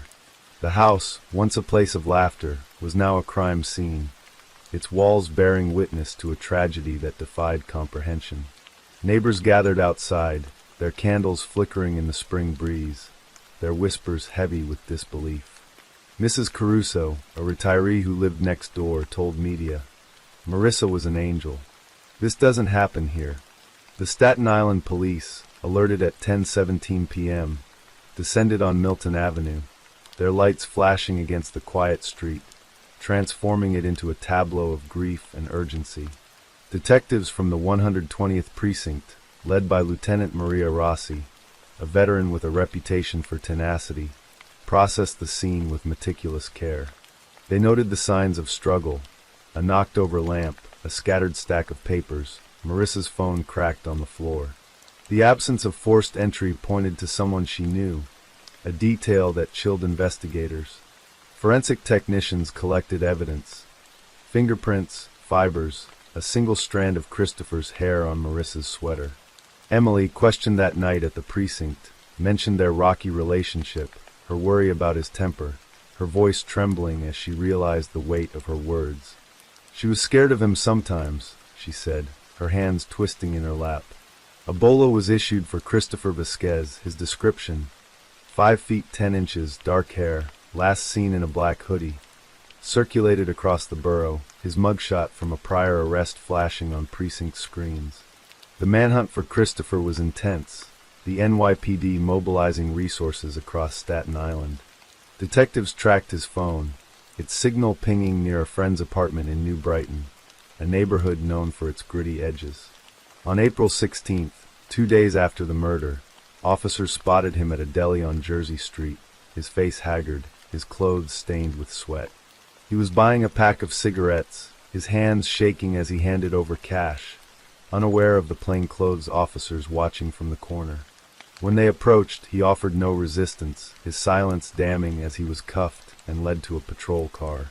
A search of his backpack revealed Marissa's necklace, the silver cross glinting under the deli's fluorescent lights, a detail that would haunt her family in court. The arrest, reported by media, sent a wave of relief through Staten Island, but it was tempered by grief, the reality of Marissa's loss settling over the community like a fog. The DiNapolis, devastated, retreated into their home, their once lively house now a place of ghosts, its rooms filled with her absence. The investigation, led by the NYPD's Homicide Division, moved swiftly, their work a blend of precision and urgency. Forensic evidence painted a grim picture. Marissa's DNA under Christopher's fingernails, his DNA on her clothing, and bruises on his arms matching her defensive wounds. The medical examiner's report, detailed in court filings, confirmed strangulation, with petechial hemorrhages in her eyes and a fractured hyoid bone, signs of a prolonged struggle. Detectives interviewed friends, family, and Christopher's associates, piecing together a timeline. He had been at Marissa's home since 7 p.m., their argument escalating after she refused to lend him money for drugs. His history of substance abuse, cocaine and prescription pills, emerged, his addiction a shadow over his life. The Staten Island Advance reported whispers of his volatility, friends recalling his temper, though none had seen him violent with Marissa before. A neighbor, Mr. Russo, mentioned seeing him leave the house that night, his hood up, his pace hurried, a detail that corroborated the timeline. The motive, prosecutors argued, was not premeditated but a crime of passion, sparked by Marissa's attempt to confront Christopher's demons. The defense, later in court, would claim diminished capacity, citing his drug use, but the evidence was overwhelming. Surveillance footage from a nearby gas station showed Christopher walking away from Milton Avenue at 8:30 p.m., his head down, his hands in his pockets. Text messages recovered from his phone revealed a fight with Marissa earlier that day, her words sharp. "You need to get help, Chris. I can't do this anymore." The investigation also uncovered his prior arrests. 3 in the past 5 years, all nonviolent, though his drug use had escalated, his life unraveling in the months before the murder. The DiNapolis, cooperating with police, provided Marissa's phone, its call log showing missed calls from Christopher, his desperation a prelude to the violence. The trial, held in Staten Island Supreme Court in spring 2020, was a media storm, the borough's attention fixed on the courtroom at 26 Central Avenue. The space, with its polished wood benches and fluorescent lights, was packed with reporters, their notebooks open, their pens scribbling. Marissa's family sat in the front row, Anthony's face etched with grief, Teresa clutching a rosary, Michael staring at the floor. Christopher, represented by Public Defender Sarah Klein, sat stone-faced, his eyes avoiding the gallery, his orange jumpsuit a stark contrast to the black hoodie he'd worn that night. The prosecution, led by Assistant District Attorney Mark Russo, presented a compelling case. The forensic evidence, witness testimonies, and Marissa's necklace, displayed in a plastic bag, its cross glinting under the courtroom lights, a silent accusation. Emily testified, her voice trembling, about Marissa's fears, her plan to end things with Christopher, her words to Emily just days before. "He's not himself anymore." Michael, called as a character witness, spoke of his sister's dreams, her work with kids at the community center, her plans to apply for graduate school. "She wanted to fix the world," he said, his voice breaking, the gallery falling silent. The defense leaned on Christopher's drug use, calling a psychologist, Dr. Ellen Carter, who testified to his addiction's impact on his impulse control. She described him as a man caught in a cycle of dependency, his judgment clouded by cocaine, his actions not premeditated but a tragic lapse. The prosecution countered with forensic evidence. The DNA, the bruises, the necklace, and a chilling detail. The force required to fracture Marissa's hyoid bone, suggesting a sustained attack, not a fleeting moment. A neighbor, Mrs. Caruso, testified about the cry she heard, her voice soft but certain, her words painting a picture of a quiet night shattered. The prosecution's closing argument was searing. Christopher Vasquez took a life, a future, a family's heart. He chose rage over reason, and Marissa paid the price. The defense pleaded for leniency, citing his remorse, his tears in custody, but the jury, after a week of deliberation, was unmoved. On June 10, 2020, the verdict came, guilty of second-degree murder. The courtroom was silent, Teresa collapsing into Anthony's arms, Michael staring at the floor, his fists clenched. Christopher's face remained blank, his eyes fixed on the table, as the foreman read the decision. Sentencing on July 15th brought a 25 years to life term, the judge, Patricia Cole, addressing the DiNapolis directly. No sentence can heal your loss, but I hope it brings some peace. Christopher was led away, his steps heavy, his future confined to a cell at Sing Sing Correctional Facility. The verdict, covered by media outlets, was a moment of closure for Staten Island, though the pain lingered, a wound that refused to heal. The DiNapolis, through a statement read by their attorney, thanked the community, their words heavy with gratitude and sorrow. Marissa was our light. We'll carry her forever. The aftermath was a slow unraveling for the DiNapolis and their community. Teresa quit nursing, unable to face the hospital's sterile halls. Her days spent in Marissa's bedroom, its posters and books untouched, a shrine to a life cut short. Anthony, once jovial, grew quiet, his construction work a refuge from grief, his evenings spent on the porch, staring at the stars. Michael moved to Brooklyn, seeking distance from the memories, though he called home daily, his voice a lifeline for his parents. The community rallied, a scholarship in Marissa's name established at the College of Staten Island, funding social work students. Its first recipient, a young woman from Stapleton, who shared Marissa's passion. Friends, led by Emily, organized vigils each April, their candles lighting Milton Avenue, their songs a tribute to her spirit. The house, sold in 2021 to a young couple, stood as a reminder, its new owners planting cherry blossoms in the yard, a quiet nod to Marissa's love of spring. Christopher, incarcerated at Sing Sing, faded from the narrative, his appeals ongoing but unlikely to succeed, his life a series of gray days behind bars. The Staten Island Advance reported on his first appeal in 2021, denied by the appellate division, his claims of ineffective counsel and diminished capacity rejected. The community, meanwhile, grappled with its own questions, about addiction, about violence, about the fragility of safety in a place they called home. The case became a touchstone, sparking discussions at community centers and churches, residents reflecting on how to protect their youth from the shadows that claimed Marissa. Her story, covered by local news and etched in the borough's memory, was a reminder of love lost to violence, of a young woman whose dreams were stolen, and of a community that vowed to keep her light alive.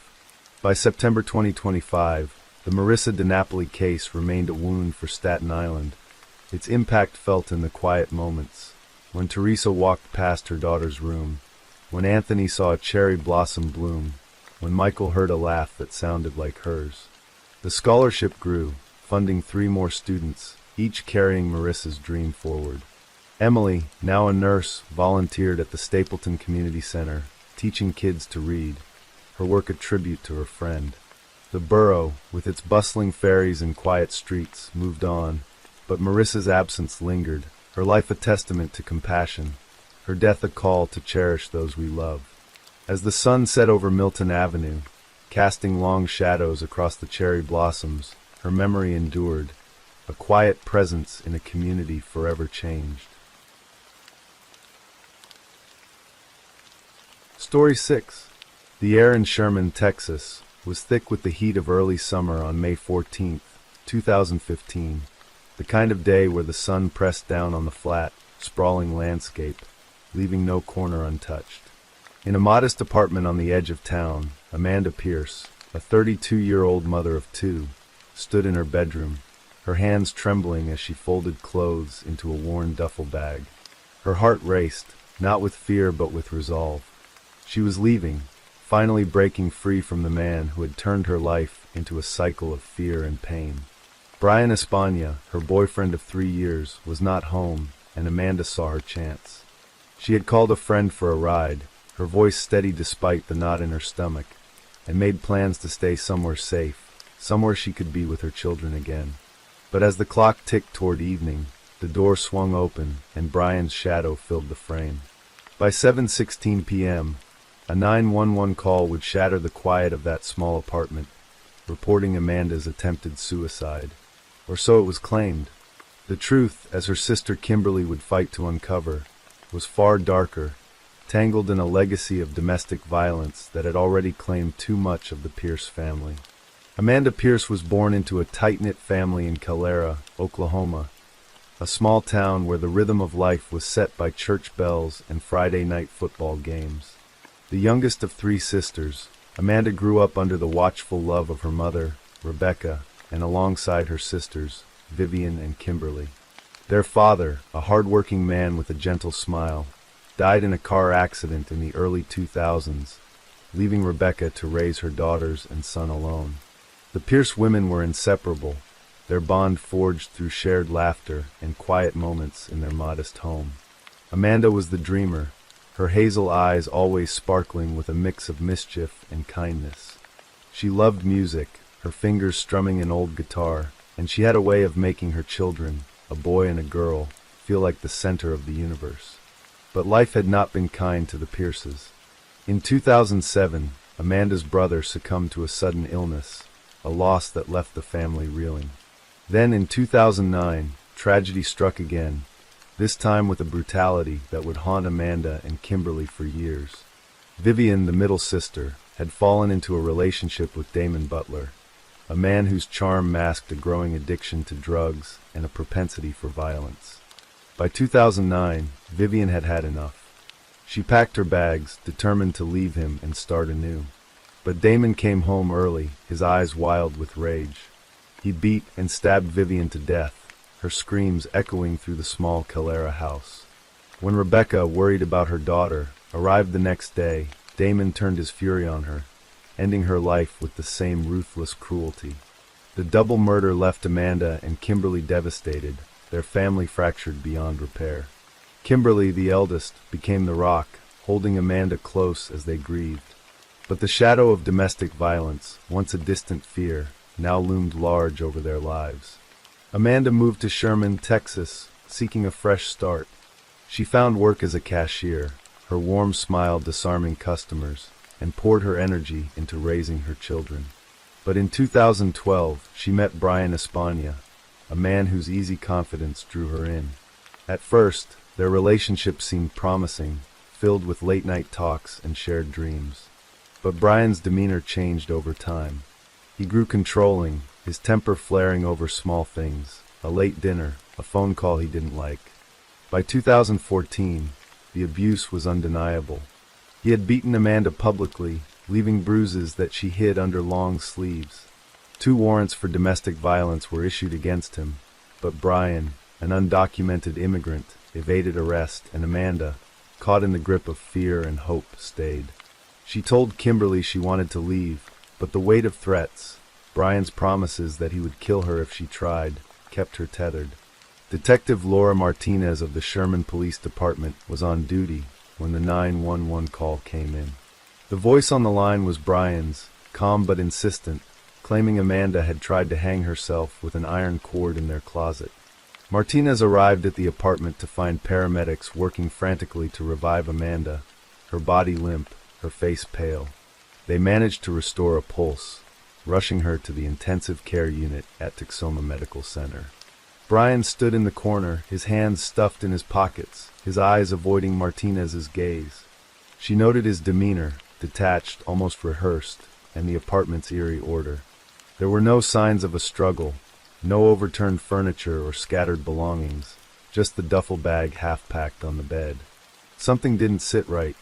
Martinez had seen too many cases where domestic violence hid behind a facade of normalcy, and her instincts told her this was no simple suicide attempt. Kimberly Mullins, Amanda's sister, was at home in Oklahoma when her phone rang. The hospital's voice on the other end was clinical, delivering the news that Amanda was in critical condition. Kimberly's world tilted.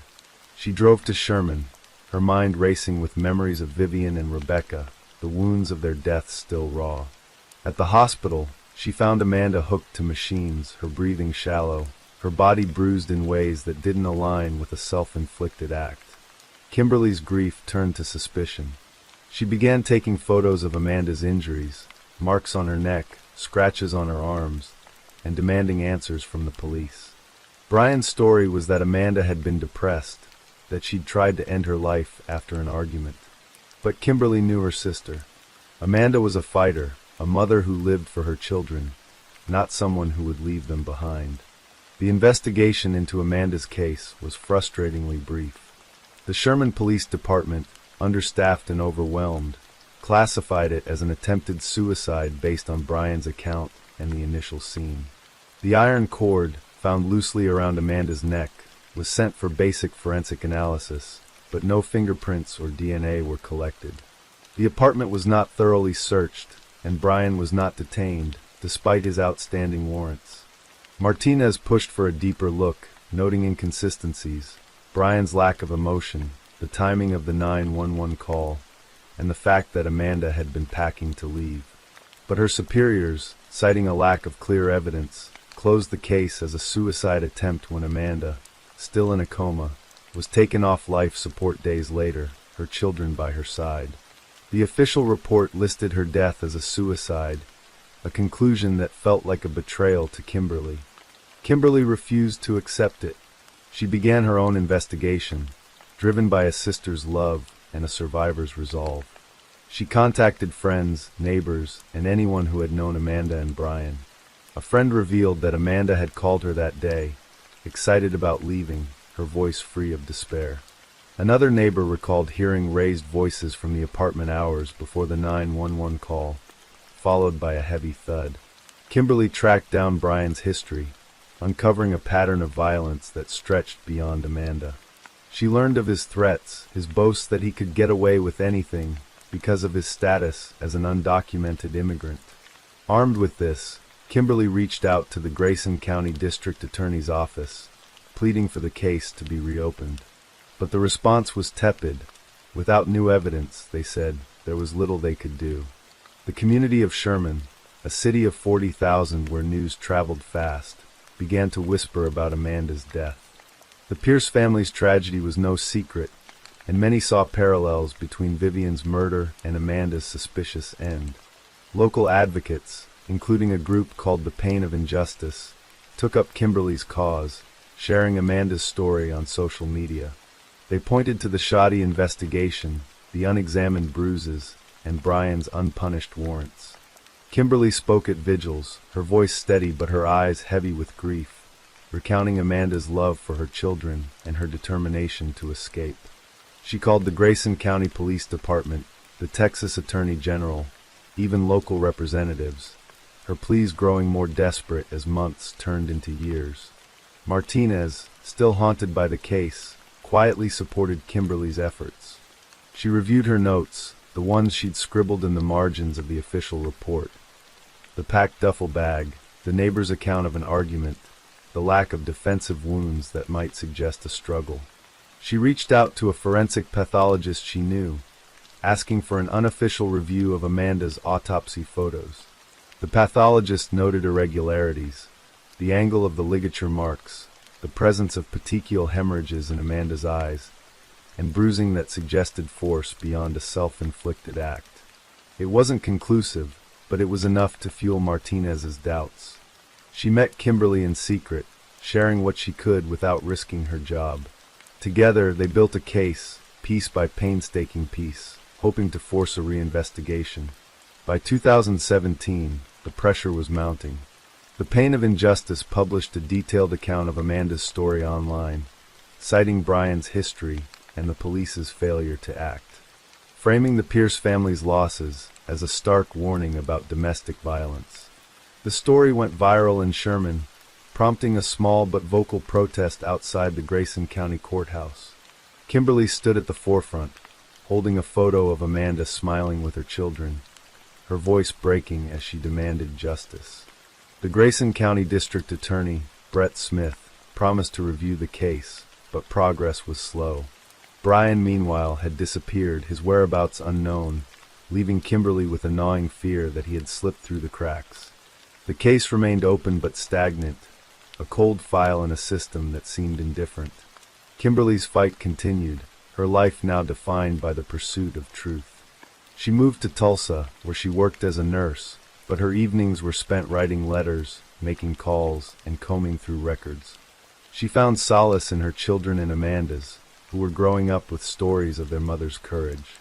The Pierce family's tragedy became a rallying cry for advocates, a reminder of how often domestic violence cases were mishandled.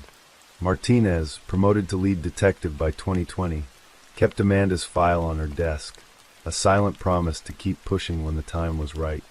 The Amanda Pierce case was not a headline-grabbing mystery, but a quiet, aching wound in a community that had seen too much loss. It was a story of resilience, of a sister's refusal to let her loved one's death be reduced to a statistic. For Kimberly, every step was a tribute to Amanda, Vivian, and Rebecca, a vow that their lives would not be forgotten. The truth of what happened that May evening in Sherman remains elusive, but the fight for justice burns on, a testament to the enduring power of love in the face of unimaginable pain. Story 7. The morning sun cast a golden glow over the rolling hills of West Virginia, where the small town of Bluefield nestled quietly in the embrace of the Appalachian Mountains. It was September 29th, 2018, and the air carried the crisp promise of autumn, a season that usually brought comfort to the tight-knit community. But on this day, a shadow would fall over Bluefield, one that would linger for years, unraveling the lives of those touched by a crime so unthinkable it would shake the town to its core.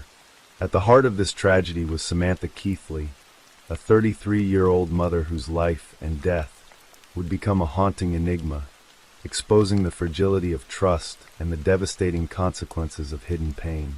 This is the story of the Samantha Keithley case, a tale of love, betrayal, and a desperate act that left a community grappling with questions that may never be fully answered.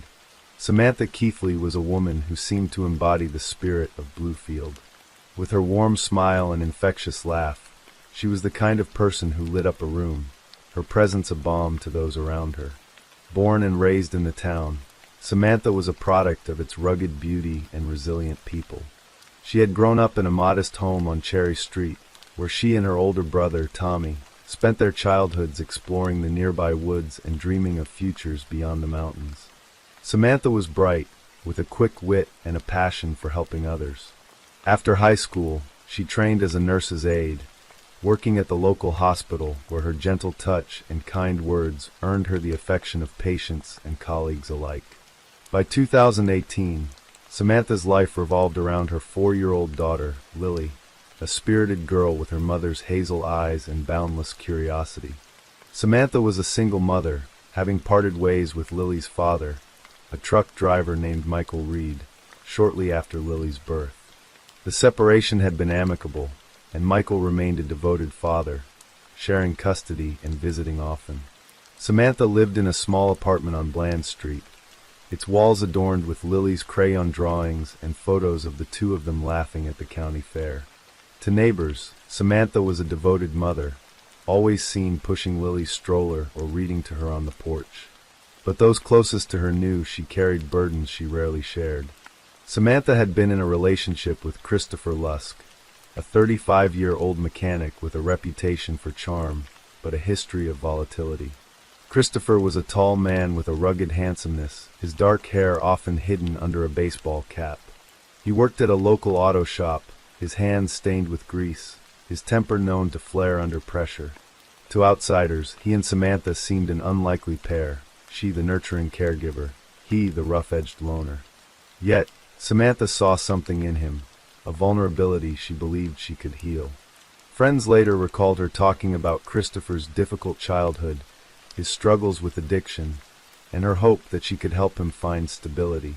But the relationship was fraught, marked by arguments that sometimes spilled into public view, though Samantha always downplayed them, insisting she could handle it. On the morning of September 29th, 2018, Samantha woke early, as she often did, to prepare breakfast for Lily. The apartment smelled of pancakes and coffee, the radio playing softly in the background. She had plans to take Lily to a pumpkin patch that afternoon, a tradition they looked forward to each fall. But when Michael arrived to pick up Lily for his weekend visit, he found the apartment empty. The door was unlocked, the lights still on, and Samantha's purse sat on the kitchen counter, her phone and keys inside. Lily's favorite stuffed bunny lay abandoned on the couch. Michael's heart sank. Samantha was meticulous about Lily's schedule, never missing a handoff. He called her phone, but it went straight to voicemail. After an hour of waiting, he dialed 911. The Bluefield Police Department responded quickly, dispatching Officer Emily Harper, a young but sharp investigator with a reputation for thoroughness. Harper arrived at the apartment, her boots echoing on the hardwood floor as she surveyed the scene. The absence of any sign of a struggle was striking. No broken furniture, no blood, no overturned belongings. Yet, the open door and untouched purse suggested something abrupt had happened. Harper interviewed Michael, who was visibly shaken, his voice trembling as he described Samantha's reliability as a mother. "She'd never leave Lily like this," he said, his hands clenched into fists. Harper noted his distress, but also his alibi. He'd been on a long-haul delivery in Virginia, verified by his employer's GPS logs. As news of Samantha's disappearance spread, Bluefield mobilized. Volunteers scoured the town, taping missing person flyers to lampposts and storefronts. Samantha's smiling face a stark contrast to the growing fear in the community. The local newspaper ran a front-page story, and local news channels broadcast pleas for information. Samantha's brother, Tommy, now a mechanic living in nearby Princeton, returned to Bluefield, his face etched with worry. He told Harper about Samantha's relationship with Christopher, describing heated arguments and Christopher's jealousy over Samantha's lingering ties to Michael. "I told her to leave him," Tommy said, his voice heavy with regret. "But she thought she could fix him." The investigation focused on Christopher Lusk almost immediately. Harper and her partner, Detective Mark Sullivan, a grizzled veteran with a knack for reading people, visited Christopher at his home on Pulaski Street, a rundown duplex with peeling paint and a cluttered yard. Christopher was cooperative, if guarded, his arms crossed as he answered their questions. He claimed he hadn't seen Samantha since the previous evening, when they'd had dinner at her apartment. "We talked, watched a movie, and I left around 10, he said, his eyes darting to the floor. But his story had holes. He couldn't recall what movie they'd watched, and neighbors reported hearing raised voices from Samantha's apartment that night. The police obtained a search warrant for Christopher's home and vehicle, a beat-up Chevy pickup. Inside the truck, they found traces of blood in the bed, later confirmed through DNA testing to belong to Samantha. The discovery sent a chill through the investigation team. Sullivan, who had seen his share of violent crimes, felt a knot in his stomach. "This isn't looking like a runaway case," he told Harper, his voice low. They brought Christopher in for questioning, his demeanor shifting from cooperative to defensive as the evidence mounted. He insisted the blood was from a cut Samantha had gotten while helping him move furniture, but the explanation felt flimsy, and his refusal to take a polygraph only deepened suspicions. On October 3, 2018, a hiker in the East River Mountain area, just outside Bluefield, made a gruesome discovery. In a shallow ravine, partially covered by leaves and branches, was a body wrapped in a tarp. The scene was haunting. The tarp, weathered and torn, seemed a cruel shroud for the vibrant woman Samantha had been. Forensic teams confirmed it was Samantha Keithley, her body bearing signs of blunt force trauma to the head. The cause of death was determined to be a severe skull fracture, likely inflicted by a heavy object. The tarp, purchased at a local hardware store, bore no fingerprints, but its presence suggested an attempt to conceal the crime. The discovery transformed the case into a homicide investigation, and Christopher Lusk became the prime suspect. The Bluefield Police, working with the West Virginia State Police, built a meticulous case. Surveillance footage from a gas station near Samantha's apartment showed Christopher's truck parked nearby at 11:17 p.m. on September 28th, contradicting his claim that he'd left by 10. A search of his phone records revealed deleted text messages to Samantha, including one sent hours before her disappearance. "We need to talk. Now." Most damning was a receipt found in his duplex for the tarp, timestamped September 29th, just hours before Michael reported Samantha missing. Christopher was arrested on October 5, 2018, charged with first-degree murder. The news rocked Bluefield, a town unaccustomed to such violence. Samantha's family was devastated. Tommy, speaking to the media, struggled to hold back tears. "She was my little sister, my best friend," he said.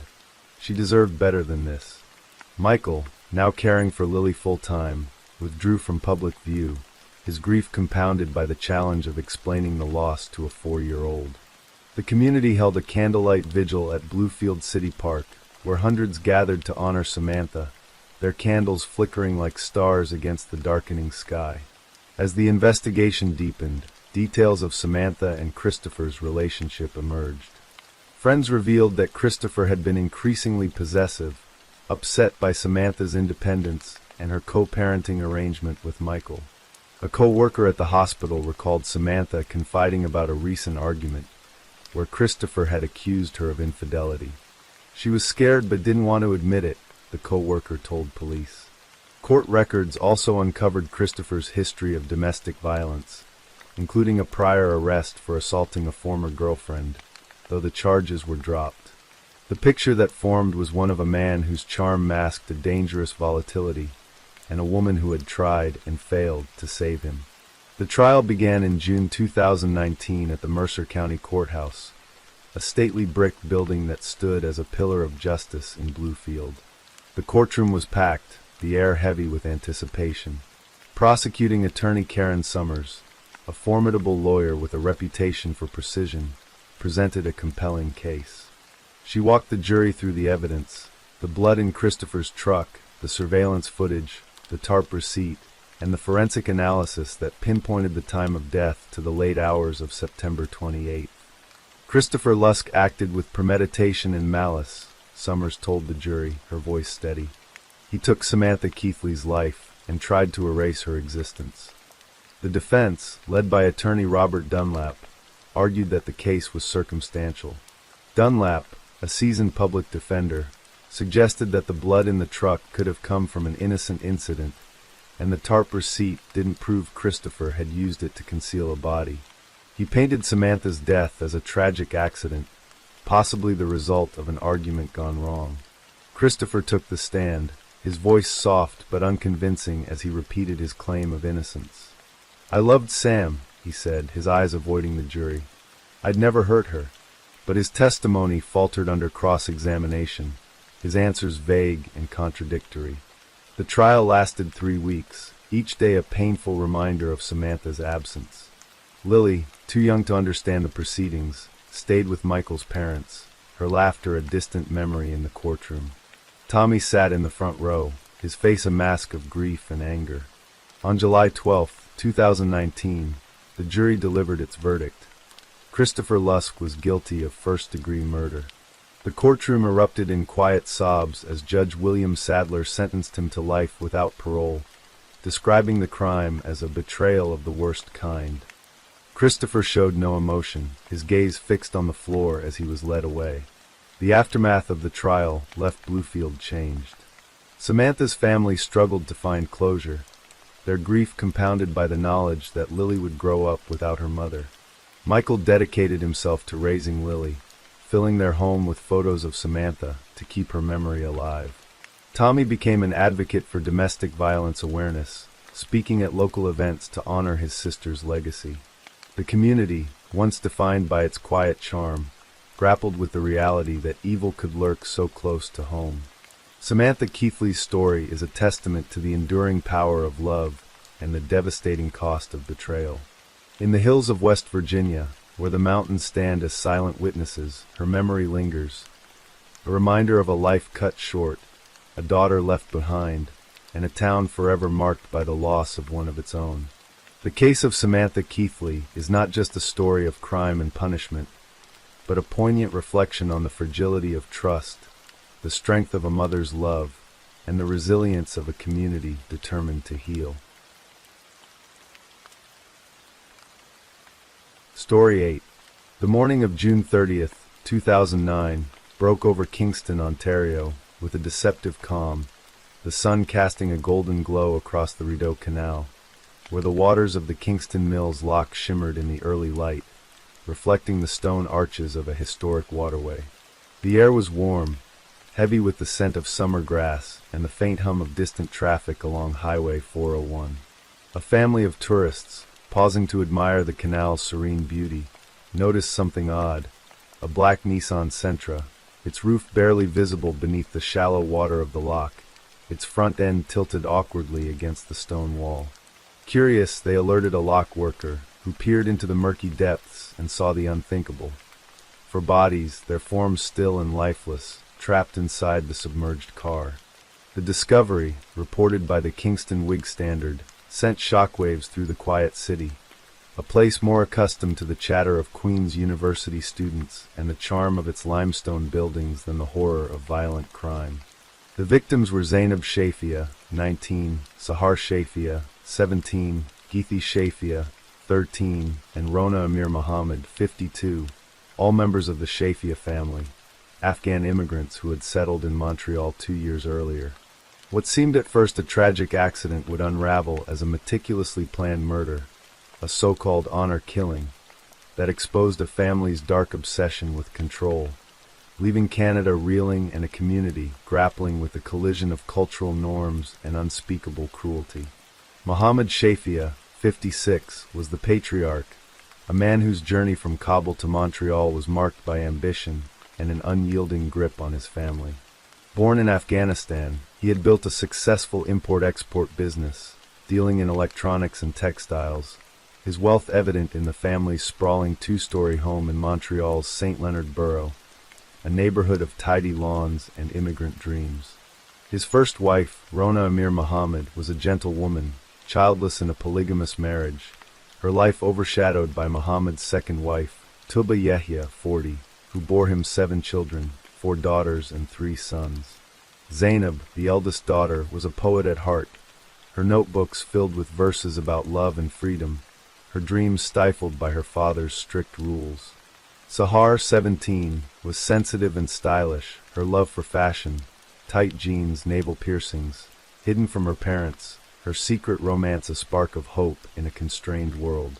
Geethi, at 13, was the family's rebel, her feisty spirit clashing with her father's demands, her laughter a defiance against the fear that permeated their home.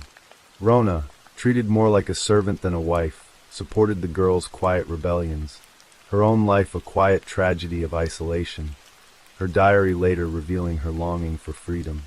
The Shafia family's journey to Canada was one of upheaval and adaptation. Originally from Kabul, they fled Afghanistan's turmoil in the 1990s, settling in Dubai, where Muhammad's business thrived, and later in Australia, before immigrating to Montreal in 2007 under Canada's Investor Program, as noted by Maclean's. Their new home, a modern house with high ceilings and a garage full of cars, a Lexus SUV, a Cadillac, the fateful Nissan, spoke of success, but within its walls, the family was a fortress of control. Muhammad, a domineering figure with a sharp temper, enforced strict rules rooted in his Afghan cultural values. No dating, no Western clothing, no unsupervised outings. Tuba, his loyal partner, upheld his edicts, her role as mother intertwined with enforcer, her love for her children conditional on their obedience. Their eldest son, Hamed, 18, was Muhammad's confidant, tasked with monitoring his sisters, his loyalty to his father absolute, his role as protector, a burden he embraced with zeal. The younger siblings, still in school, lived in the shadow of this control, their lives a delicate balance between fear and the allure of Canadian freedoms. The Shafia household was a place of tension, its modern facade hiding a world of fear. Teachers at Antoine d'Este, Exupery High School, where Sahar and Geethi studied, noticed the girls' distress, their stories painting a picture of oppression. Sahar, a quiet beauty with a pierced navel and a love for makeup, confided to a school counselor, Jose Fortin, "I want to die. I've had enough." Her words a cry for help after her father discovered her boyfriend, Ricardo, through photos on her cell phone. Geethi, at 13, was outspoken, her rebellion taking the form of skipped classes and shoplifting, her pleas to a teacher, "I want to get out of this house," a desperate bid for freedom. Rona, in a diary later found by police, wrote of her loneliness, her role diminished by Tuba's dominance, her support for the girl's dreams a quiet act of defiance.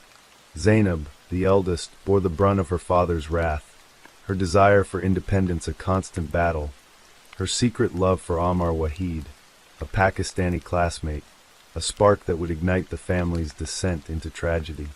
The seeds of the tragedy were sown in the spring of 2009, when Zainab, desperate for freedom, took a bold step. In April, she fled to a women's shelter in Montreal, her secret boyfriend, Ammar, the catalyst for her escape. Hamed, discovering her with Ammar, alerted Muhammad, who in wiretap conversations reported by Maclean's called her a whore, his voice dripping with contempt, his notion of honor tarnished by her actions. Zainab's brief marriage to Ammar in May 2009, annulled after a day under family pressure, enraged Muhammad further, his threats of violence escalating. Sahar's romance with Ricardo, a Honduran classmate, was uncovered through cell phone photos, her father's fury leading to physical confrontations, her bruises noted by teachers. Geethi, caught shoplifting and skipping school, was sent to live with relatives, her rebellion a plea to escape. Rona, who supported the girl's desires for autonomy, became a target, Muhammad's anger at her disloyalty, evident in wiretaps where he cursed her as a traitor. By June, as the family planned a trip to Niagara Falls, a darker plan was forming, one rooted in Muhammad's belief that the women's actions had shamed the family beyond repair. The crime detailed unfolded with chilling precision on June 29, 2009. The Shafia family, returning from a vacation in Niagara Falls, checked into the Kingston East Motel, a modest roadside stops near the Rideau Canal. That night, Muhammad, Tuba, and Hamed executed a plan prosecutors later called premeditated murder, staged to look like an accident. Zainab, Sahar, Geethi, and Rona were driven to a secluded spot near the Kingston Mills Lock, a quiet stretch of the canal surrounded by trees and darkness. The exact method of their deaths remains a point of speculation, but prosecutors argued they were likely drowned elsewhere, possibly in a nearby body of water, before being placed in the Nissan Sentra.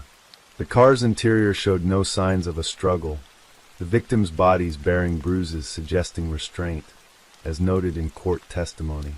The Nissan was then pushed into the lock, its front end submerged, the open driver's window a deliberate clue to suggest a joyride gone wrong. The family returned to the motel, their story rehearsed, their grief feigned.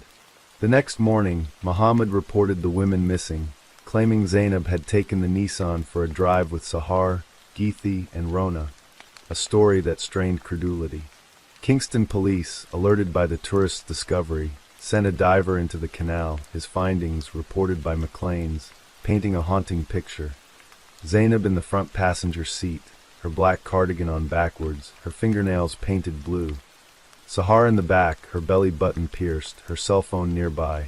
Geethi floating near the driver's seat, her arm wrapped around the headrest, her navel ring glinting. Rona slouched in the middle, her body still, her life erased. The scene was one of quiet horror, the water preserving the tragedy in eerie stillness. The police, led by Detective Steve Koopman, initially treated it as an accident, but inconsistencies piled up.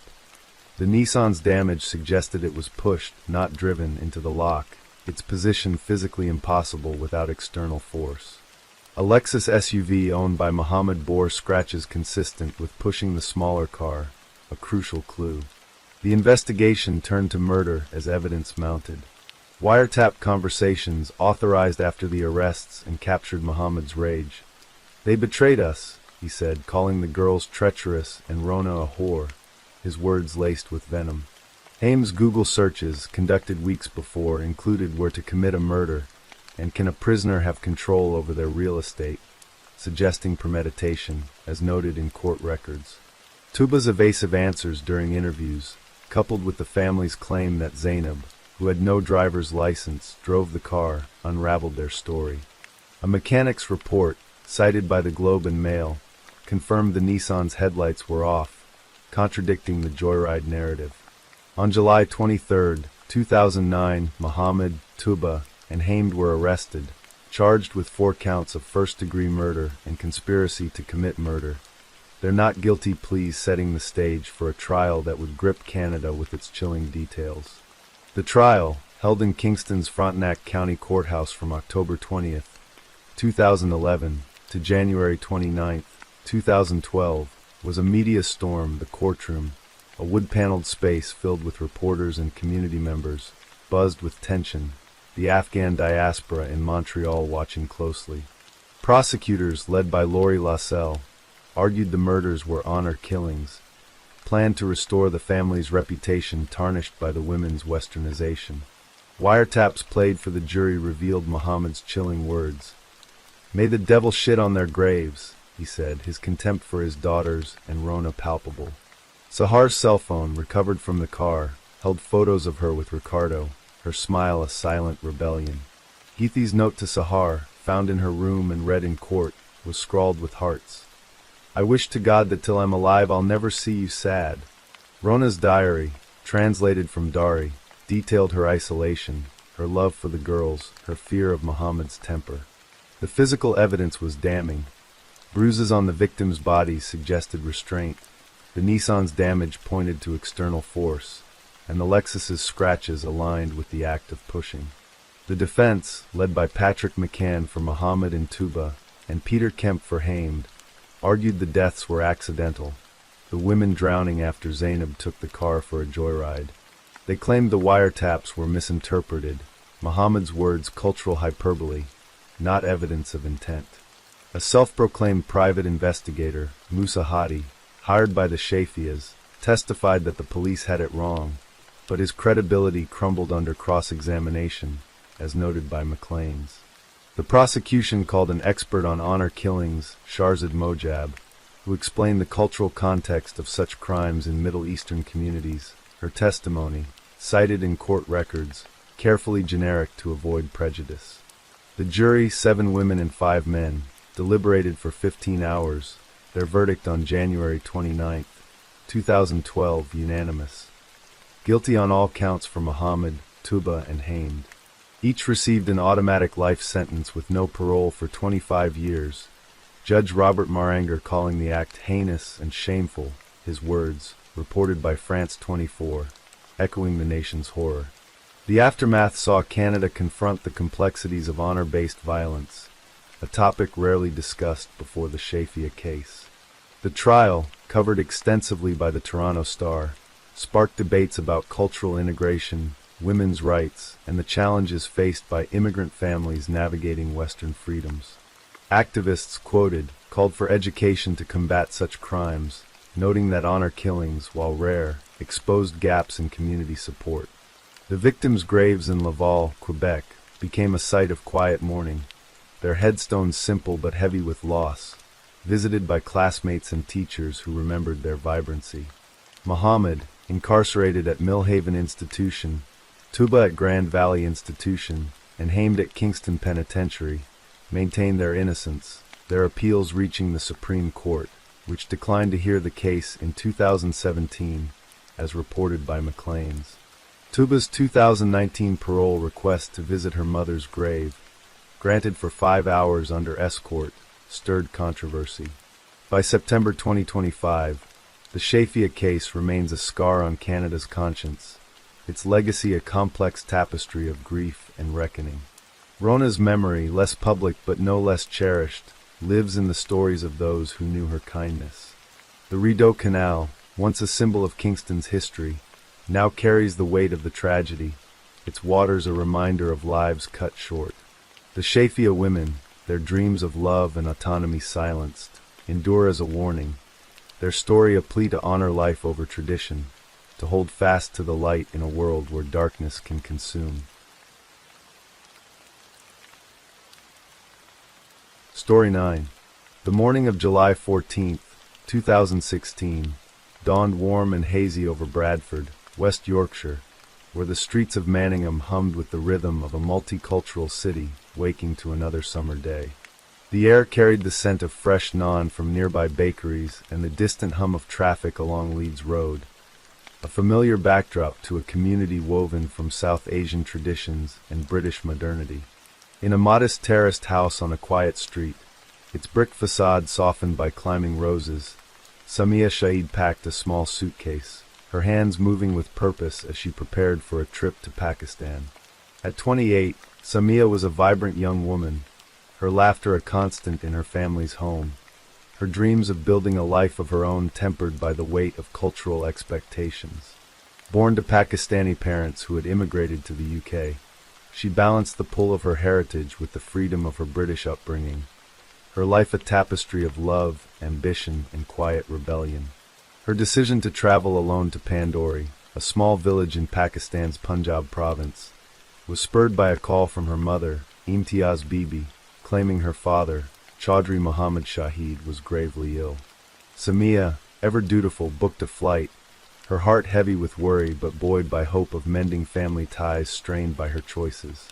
But as she boarded her plane at Manchester Airport, her suitcase light but her mind burdened, she stepped into a trap woven from tradition and betrayal, one that would end in a crime so brutal it would echo across continents, leaving a city grieving and a husband fighting for justice in a world that seemed to turn against him. Samia Shahid was born on November 15, 1987, in Bradford, a city of textile mills and vibrant diversity, where the South Asian community thrived amidst curry houses and mosques. The daughter of Chaudhry Muhammad and Imtiaz Bibi, who had left the village of Pandori in Pakistan's Jhelum district for a better life in England, Samia grew up alongside her younger sister, Madiha, in a home where Pakistani traditions held firm. Her parents ran a successful limousine and car rental business, their entrepreneurial spirit a source of pride, their extended family operating a fish and chip shop and a flower store, embedding them in Bradford's community. Samia, with her bright eyes and quick smile, was a beloved figure in Manningham, her childhood spent at Nabwood School, where teachers remembered her as a jolly, bubbly person who always had a smile. She excelled in her studies, her curiosity about the world leading her to a variety of sales jobs after graduation, from retail at high street stores to call centers, her charm disarming customers with ease. But her true passion was makeup artistry, a hobby she pursued with skill, her Instagram filled with vibrant looks she created for friends, her hands steady with a brush, her creativity a quiet rebellion against the expectations of her conservative upbringing. Samia's life was a delicate balance between her Pakistani heritage and her British identity. Her family, devout Sunni Muslims, attended mosque regularly, their home filled with the aromas of Eid feasts, biryani, kheer, and sweets shared with neighbors. Samia respected these traditions, her faith a guiding light, but she also embraced the freedoms of Bradford's multicultural streets, her love for fast cars a secret she indulged away from her parents' watchful eyes. By her mid-20s, the pressure to marry grew, a cultural expectation her parents enforced with quiet insistence. In 2012, at 25, she agreed to an arranged marriage with her first cousin, Chaudhry Muhammad Shakil, a match orchestrated by her parents to uphold family ties in Pandori. The wedding, held in Pakistan, was a grand affair, the village alive with music and color, Samia dressed in a glittering lehenga, her smile radiant in photos but her eyes distant, as if sensing the weight of the choice. Shakil, a reserved man from Pandori, stayed in Pakistan while Samia returned to Bradford, their marriage strained by distance and a lack of emotional connection. His immigration papers stalled in bureaucratic limbo, leaving them worlds apart. By 2013, Samia's heart had wandered, her chance meeting with Syed Mukhtar Kazim at a community event in Bradford sparking a love that would redefine her life. Mukhtar, a Shia Muslim from Dubai, was soft-spoken and gentle, his conversations with Samia about faith, family, and dreams forging a bond that felt like home. In 2014, Samia made a bold choice. She converted from Sunni to Shia Islam, a decision that stunned her family, who saw it as a betrayal of their values. She filed for divorce from Shakil, a move that required immense courage, her parents' disapproval a heavy shadow over her joy. She and Mukhtar married in a quiet ceremony in Leeds, their love a defiant act against tradition, though Samia kept it secret from her family, fearing their reaction. They moved to Dubai, where Samia worked in sales for an online travel company, her life with Mukhtar filled with small joys. walks along Jumeirah Beach, late night talks about starting a family, her laughter a melody in their modest apartment. But her family's anger simmered, their calls laced with guilt, urging her to return to Pakistan to mend ties, their disapproval a constant pressure she couldn't escape. Samia's decision to keep her marriage secret was born of fear, her family's adherence to the cultural code of Izzat, honor, a force that governed their lives. In Pandori, where reputation was paramount, her divorce and remarriage to a Shia man were seen as a stain on the family's standing, a dishonor that demanded correction. Her father, Chaudhry Muhammad Shahid, a respected figure in both Bradford and Pandori, and her ex-husband, Shakil, nursed a grudge, their resentment fueled by the whispers of relatives in the village. In early July 2016, Imtiaz called Samia, her voice urgent, claiming her father was critically ill, a heart condition leaving him near death.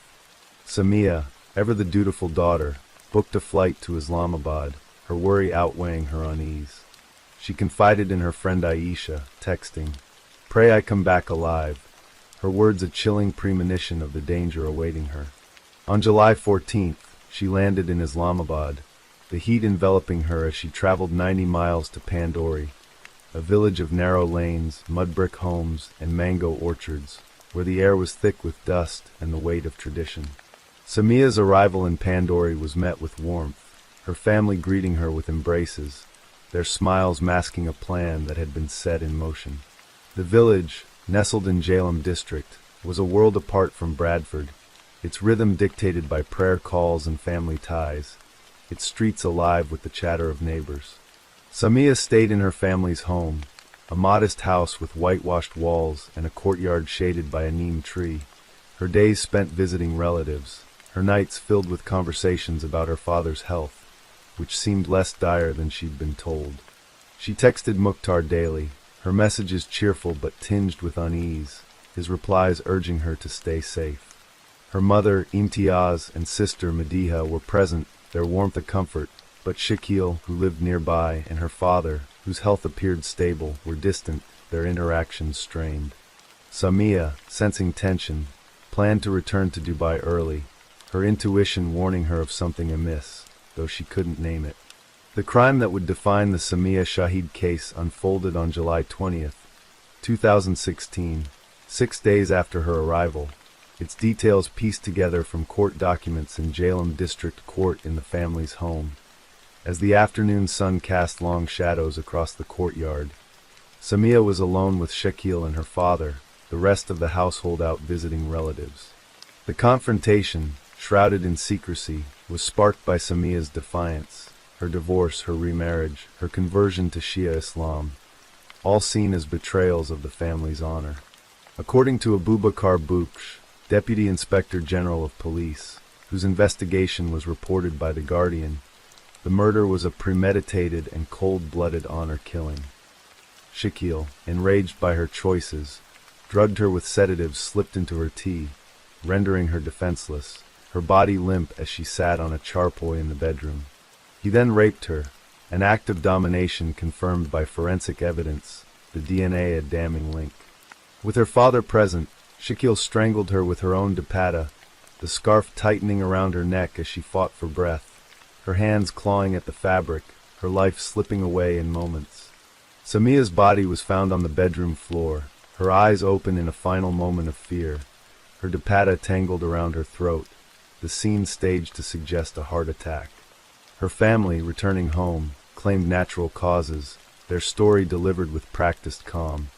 Her body quickly prepared for burial in Pandori's cemetery, a quiet grave under a neem tree. But the lie unraveled swiftly. Mukhtar in Dubai grew frantic when Samia's phone went silent, his calls unanswered, his texts unread. He contacted Bradford police, his voice breaking as he explained her trip, her fears, her silence. He reached out to Naz Shah, a local MP and family friend, who wrote to Pakistan's Prime Minister, Nawaz Sharif, on July 25th, urging an investigation, her letter, reported by The Independent, citing an honor killing. The pressure, amplified by Bradford's Pakistani community, forced Pakistani authorities to act, their initial reluctance giving way to a full inquiry. The investigation, led by Buksh and the Punjab police, was meticulous, uncovering a trail of deceit. An autopsy, ordered under international scrutiny, revealed strangulation as the cause of death, bruises on Samia's neck and sedative traces in her blood contradicting the heart attack claim. Forensic evidence, DNA from the rape, fibers from the dupatta, and Shakil's fingerprints on a teacup, pointed to his guilt, while phone records showed coordination between him and Samia's father, suggesting complicity. An uncle and a local policeman, accused of falsifying medical documents to support the heart attack story, were arrested but later bailed. Shakil was detained on July 28, his confession, admitting to drugging and strangling Samia, though he claimed it was a moment of passion driven by her dishonor. Chaudhry Muhammad Shahid, held as an accessory, denied involvement, his role less clear but damning in the eyes of investigators, who believed he sanctioned the act to restore family honor. The case exposed the grim reality of honor killings in Pakistan, where cultural norms sometimes clashed with legal reforms. Until 2016, such crimes could be mitigated by blood money laws, allowing families to pardon killers dragged through hell. Bradford's Pakistani community rallied, vigils lighting up Manningham, candles flickering outside Samia's family home, their tears a tribute to her vibrancy. In Pandori, the village was divided, some defending the family's honor, others condemning the crime, the shame casting a pall over the community, demanding accountability in a system often slow to act. The trial, held in Jhelum District Court in 2018, was a media storm covered by media. The courtroom, a stark room with peeling paint, was packed with reporters, activists, and relatives, the air heavy with tension. Shakil, charged with murder and rape, stood defiant, his confession a cornerstone of the prosecution's case, led by advocate Mian Mohammed Arif. Forensic reports detailed the brutality: bruises on Samia's neck, sedative in her blood, DNA linking Shakil to the assault. Mukhtar, unable to attend due to visa issues, testified via video, his voice breaking as he shared Samia's text to Aisha. "Pray I come back alive," the words a haunting exhibit that silenced the room.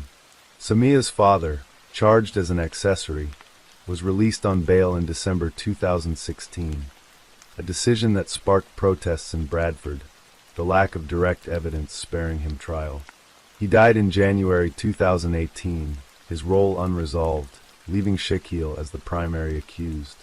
The defense argued Shakil's actions were impulsive, a cultural reaction to Samia's dishonor, claiming the sedative was meant to calm her, not kill. But the prosecution, bolstered by Buksh's findings, painted a picture of premeditation, the coordination between Shakil and Samia's father evident in their calls, the staged scene a calculated cover-up. In 2019, Shakil was convicted of murder, the judge citing the cold-blooded nature of the crime. Sentencing was delayed, his appeals stalling justice, and as of 2020, the case remained untried. The verdict, when it came, brought relief but no closure for Mukhtar, who returned to Dubai, his life a shadow of what it had been with Samia. The aftermath saw Bradford and Pandori mourn in different ways. In Manningham, vigils lit up the streets, Samia's friends and neighbors leaving flowers at her family's home, now empty, Imtiaz and Madiha retreating from public view. Naz Shah, the MP, pushed for UK-Pakistan cooperation on honor killings. Murdered for Love? Samia Shahid. Aired in 2018, which traced the case's impact, its footage of Bradford's candlelit vigils a testament to Samia's light. In Pakistan, the case fueled reforms, activists citing Samia's death to demand stronger enforcement of the 2016 laws, their voices amplified by international pressure. By September 2025, the Samia Shahid case remains a wound, its scar visible in Bradford's quiet streets and Pandori's dusty lanes.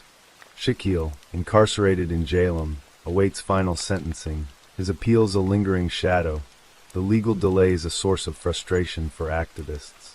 Samia's grave, under the neem tree in Pandori, is tended by a cousin, its simple marker a quiet reminder of her life.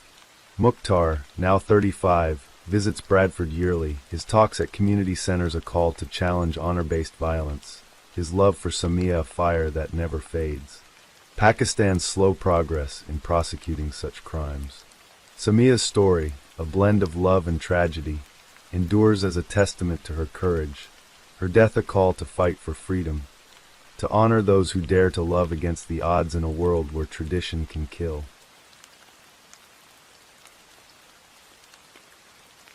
Story 10.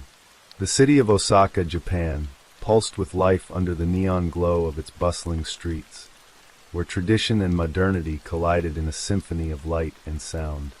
It was the summer of 2006, and the humid air clung to the skin of those who navigated the narrow alleys of Dotonbori, where the scent of takoyaki and the chatter of tourists filled the night.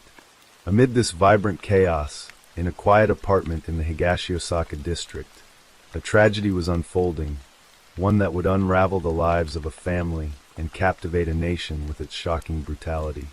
At the center of this story was Santoshi Vimatsu, a 34-year-old mother whose disappearance, and the horrifying truth that followed, would expose a darkness hidden beneath the surface of an ordinary life.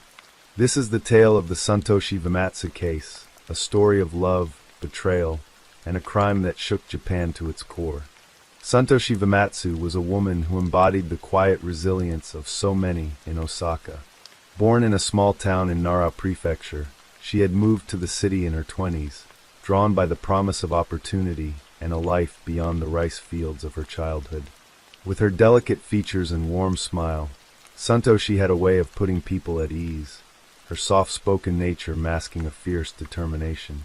She worked as an office administrator at a local electronics firm, her desk adorned with photos of her 2 children, 8-year-old Aiko and 5-year-old Kenji.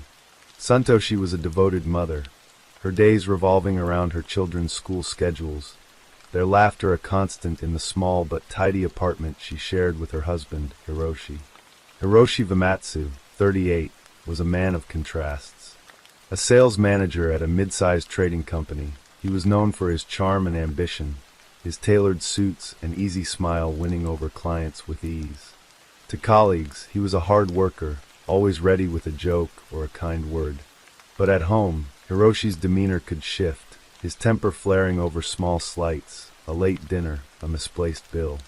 Santoshi, ever the peacemaker, bore the brunt of his frustrations, her friends later recalling how she would brush off their concerns with a quiet, "He's just stressed from work." Yet there were signs of strain in their marriage, whispers of arguments that echoed through the thin walls of their apartment building, though Santoshi never spoke of them openly. On July 12, 2006, the rhythm of the Vimatsu household was disrupted. It was a Wednesday, the air heavy with the promise of rain, and Santoshi had spent the morning preparing bento boxes for Aiko and Kenji before walking them to school. Neighbors saw her return home around 8:30 a.m., her figure a familiar sight in her light blue sundress, her hair pulled back in a neat ponytail. She was expected at work by 9 o'clock, but she never arrived. Her supervisor, a kind but meticulous woman named Yuko Tanaka, called the apartment when Santoshi didn't show up, but the phone rang unanswered. By noon, Yuko alerted Santoshi's emergency contact, her sister, Emi, who lived in Kyoto. Emi Nakamura was Santoshi's confidant, a vibrant woman with a sharp mind and a protective streak. The sisters had always been close, sharing secrets over late-night phone calls and weekend visits. When Emi received the call from Yuko, a knot of worry tightened in her chest. She tried Santoshi's cell phone, but it went straight to voicemail. Emi called Hiroshi, who was on a business trip in Tokyo, or so he claimed. His voice was calm, almost detached, as he said he hadn't heard from Santoshi since the previous evening. "She was fine when I left," he told Emi, promising to return to Osaka that night. But something in his tone, a slight hesitation, a lack of urgency, set Emi's nerves on edge. By evening, Emi was in Osaka, standing in the Vimatsu apartment with a growing sense of dread. The space was eerily quiet, the children at a neighbor's house after school.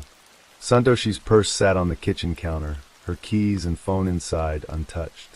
A half-finished cup of tea sat on the table, its surface clouded with neglect.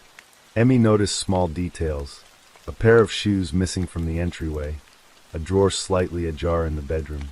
She called the Osaka Prefectural Police, her voice trembling as she reported her sister missing.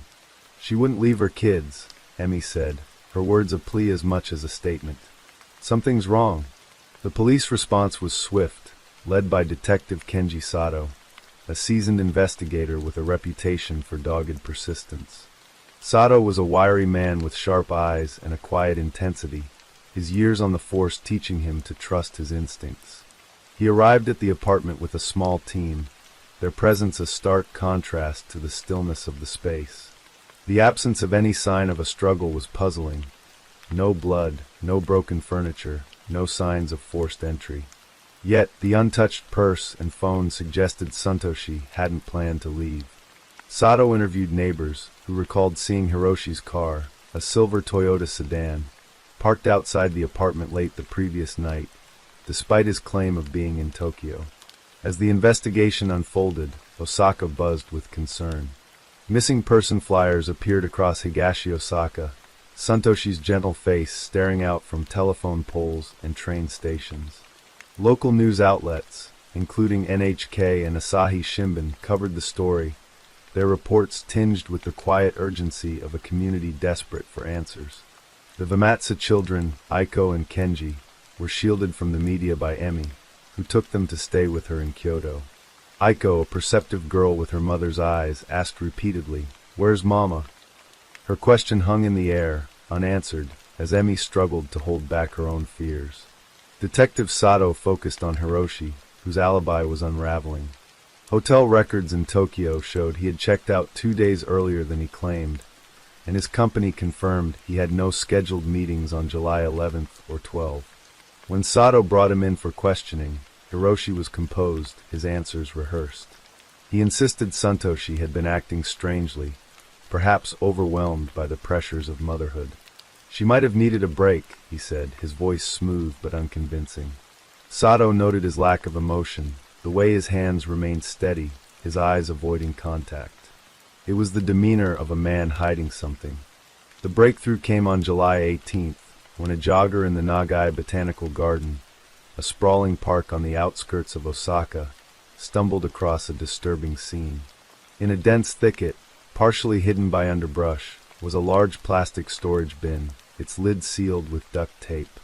The jogger, a college student named Ryo Takahashi, called the police, his voice shaking as he described the foul odor emanating from the container.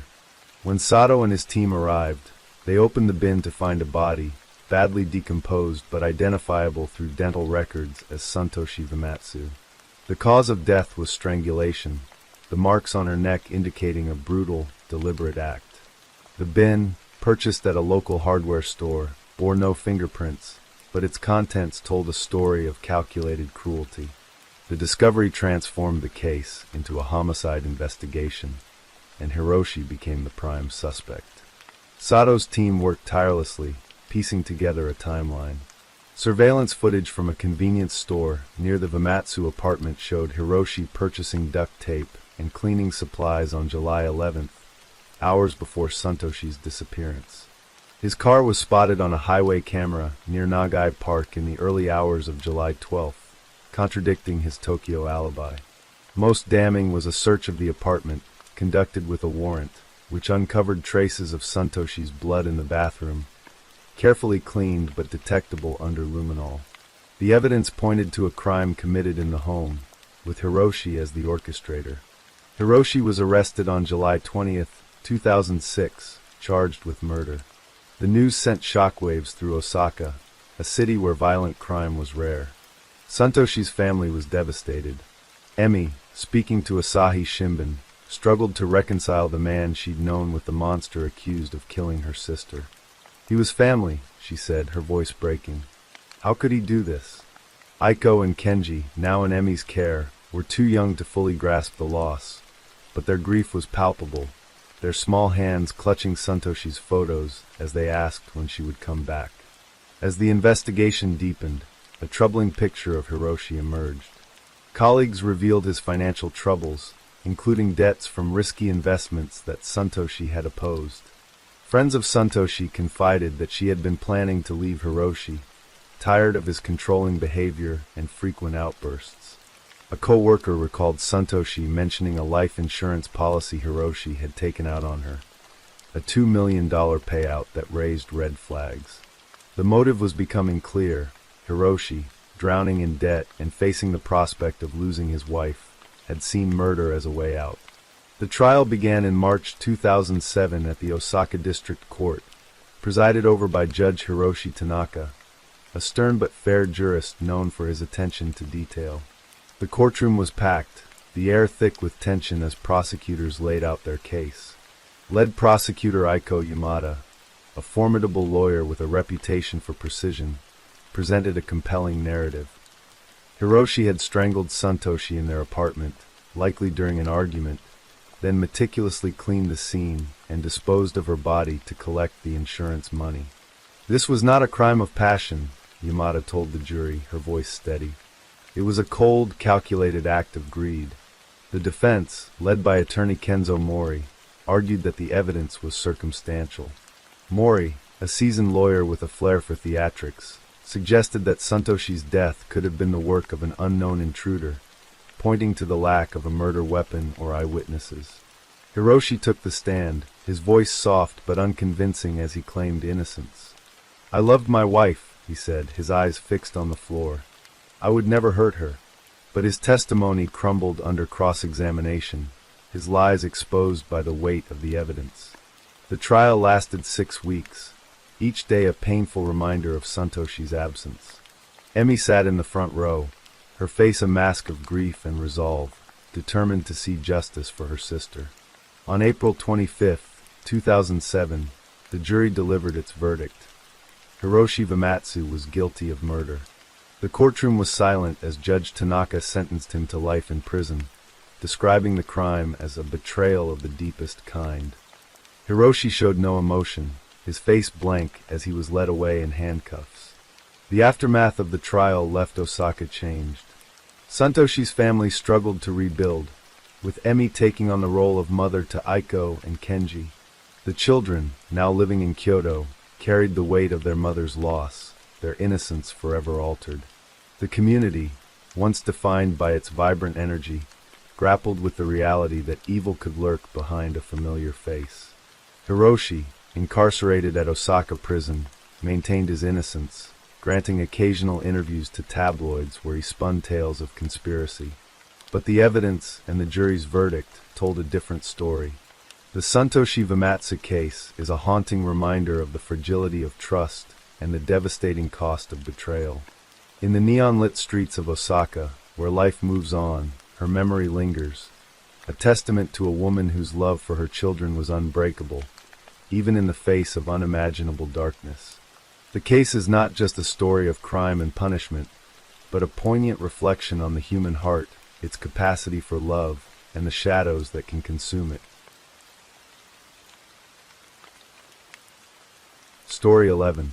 The wind howled through the narrow streets of Freiburg, Germany, on a chilly November evening in 2009, carrying with it the faint scent of pine from the Black Forest nearby.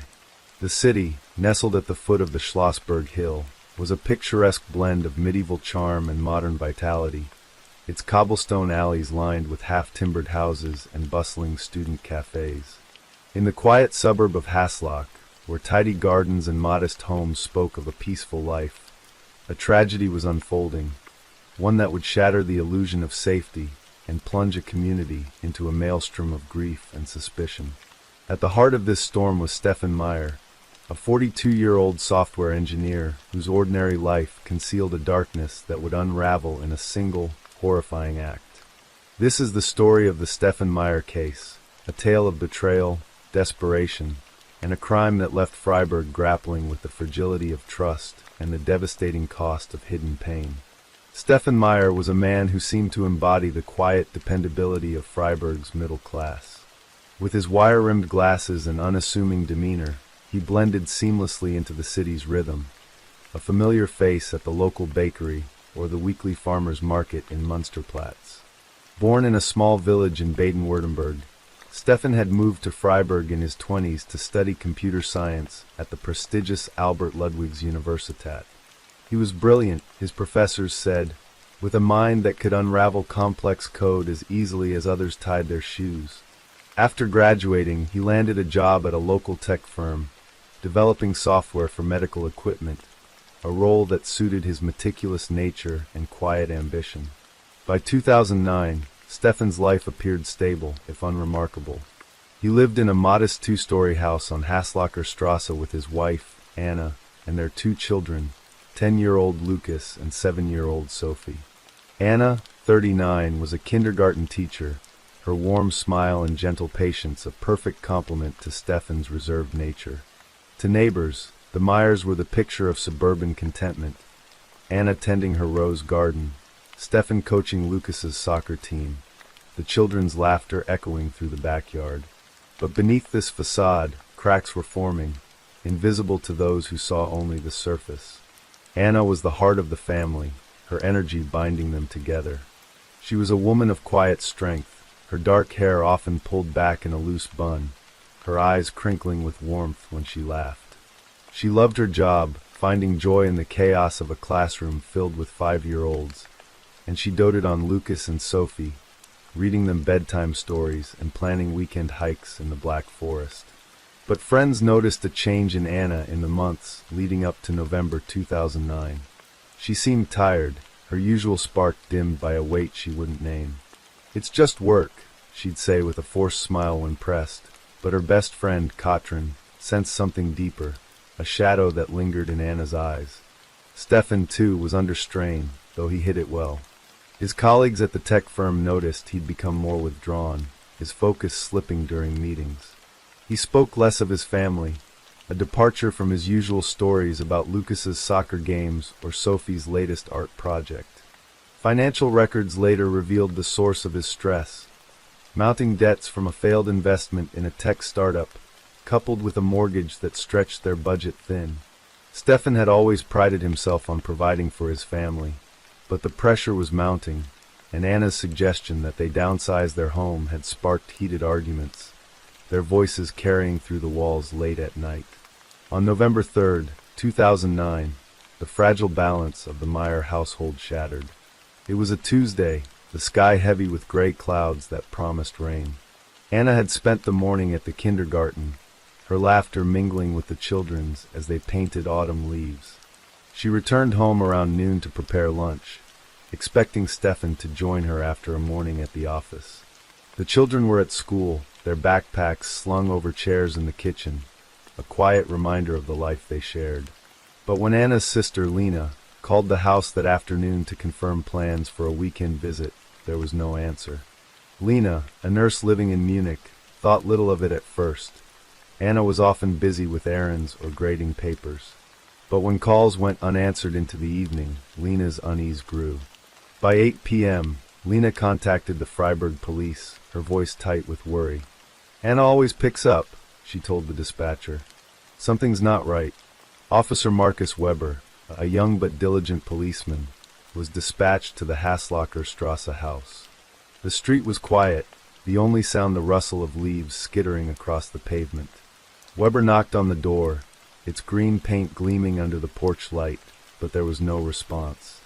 A neighbor, Frau Schmidt, peered out from her window, her face pale as she told Weber she hadn't seen Anna all day, though Stefan's car had been in the driveway that morning. Weber and his partner, Officer Sabine Klein, entered the house with the help of a spare key from Frau Schmidt. Inside, the air was still, the silence oppressive. The living room was tidy, a half-finished puzzle on the coffee table, Sophie's crayons scattered nearby. But in the kitchen, Weber's flashlight caught a glint of something wrong. A smear of blood on the tile floor, partially cleaned but unmistakable. Upstairs, in the master bedroom, they found Anna, her body lying on the floor, her dark hair matted with blood. She had been stabbed multiple times, the wounds brutal and precise, suggesting a frenzied attack.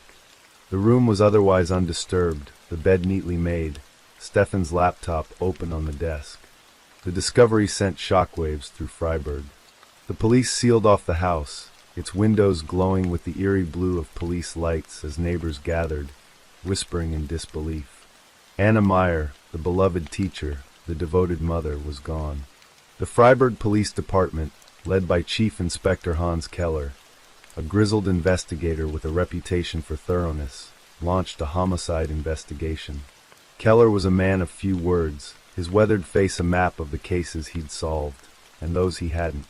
He stood in the Myers' kitchen, his eyes scanning the bloodstain, and knew this was no random act. This was personal, he told his team, his voice low but certain. The immediate focus fell on Stefan Meyer. He was nowhere to be found, his silver Volkswagen Passat missing from the driveway. His phone was off, his office reporting he hadn't shown up for work. Keller's team interviewed neighbors, who recalled hearing raised voices from the Meyer house the previous night, a common occurrence in recent months. Lena, devastated by her sister's death, arrived in Freiburg, her grief tempered by a fierce determination to find answers. She told Keller about Stefan's recent mood swings, his stress over money, and Anna's quiet confessions that their marriage was unraveling. She was going to leave him, Lena said, her voice trembling. She told me last week. The investigation moved quickly. On November 5, 2009, Stefan's car was found abandoned in a parking lot near the Freiburg Hauptbahnhof, the city's main train station. Inside, police found traces of Anna's blood on the passenger seat, along with a knife wrapped in a blood-soaked towel, later confirmed as the murder weapon. CCTV footage from the station showed Stefan purchasing a ticket to Hamburg on the morning of November 3rd, his face pale and drawn, a duffel bag slung over his shoulder. The footage was grainy, but there was no mistaking his glasses, his hunched posture, the look of a man on the run. Keller issued a nationwide alert, and the German media seized on the story, ran front-page headlines. Freiburg mother slain, husband missing. The case gripped the nation, its details both shocking and intimate. A family man turned killer, a mother taken from her children. In Freiburg, the community rallied around Lucas and Sophie, now staying with Lena, their small faces etched with confusion and grief. The local church held a vigil, candles flickering in the shadow of the Freiburg Minster as mourners prayed for Anna's soul and justice for her killer. On November 7th, Stefan was apprehended in Hamburg, found hiding in a cheap motel under a false name. He offered no resistance, his eyes hollow as he was handcuffed and flown back to Freiburg. During questioning, conducted by Keller in a stark interrogation room, Stefan was eerily calm, his voice flat as he recounted the events of November 3rd. He claimed the argument had started over money, as it often did. Anna had threatened to leave, to take the children and start over. "I couldn't let her," he said, his words chilling in their simplicity. He described grabbing a kitchen knife, the act a blur of rage and desperation. Afterward, he'd cleaned the house, driven to the train station, and fled, hoping to disappear. The evidence was overwhelming. Forensic analysis confirmed Anna's blood on the knife and in Stefan's car. Neighbors testified to the couple's escalating arguments, and financial records revealed Stefan's debts, including a $200,000 loan he'd hidden from Anna. A life insurance policy on Anna, taken out 6 months earlier, suggested a possible motive, though Stefan denied planning the murder for financial gain. "It just happened," he told Keller, but the meticulous cleanup and his flight to Hamburg told a different story. The trial began in June 2010 at the Freiburg Regional Court, presided over by Judge Elke Muller, a jurist known for her fairness but unflinching approach to violent crime. The courtroom was packed, the air heavy with anticipation. Prosecutor Anna Schmidt, a sharp-witted lawyer with a knack for storytelling, laid out a compelling case. Stefan had killed Anna in a premeditated act, driven by financial desperation and fear of losing his family. She presented the knife, the blood evidence, and the CCTV footage, painting a picture of a man who had calculated every step, from the murder to his attempted escape. The defense, led by attorney Klaus Becker, argued that Stefan's actions were a crime of passion, not premeditation. Becker, a seasoned lawyer with a reputation for empathy, portrayed Stefan as a man overwhelmed by stress, pushed to the breaking point by a failing marriage and crushing debt. Stefan took the stand, his voice breaking as he spoke of his love for Anna, and his regret. "I didn't mean to hurt her," he said, tears streaming down his face. But his words rang hollow against the brutality of the crime, and the jury's faces remained impassive. The trial lasted 4 weeks, each day a painful reminder of Anna's absence. Lena sat in the front row, clutching a photo of her sister, her grief a quiet force in the courtroom. Lucas and Sophie, shielded from the proceedings, stayed with their grandparents in Munich, their lives forever altered. On July 15, 2010, the jury delivered its verdict. Stefan Meyer was guilty of murder. Judge Mueller sentenced him to life in prison, describing the crime as a profound betrayal of trust. Stefan showed no emotion, his gaze fixed on the floor as he was led away. The aftermath of the trial left Freiburg scarred. Anna's family struggled to heal, with Lena taking on the role of mother to Lucas and Sophie. The children, grappling with the loss of both parents, one to death, the other to prison, found solace in small routines like painting with Lena or kicking a soccer ball in the park. Freiburg, a city that prided itself on its peace, grappled with the reality that such horror could unfold in its midst.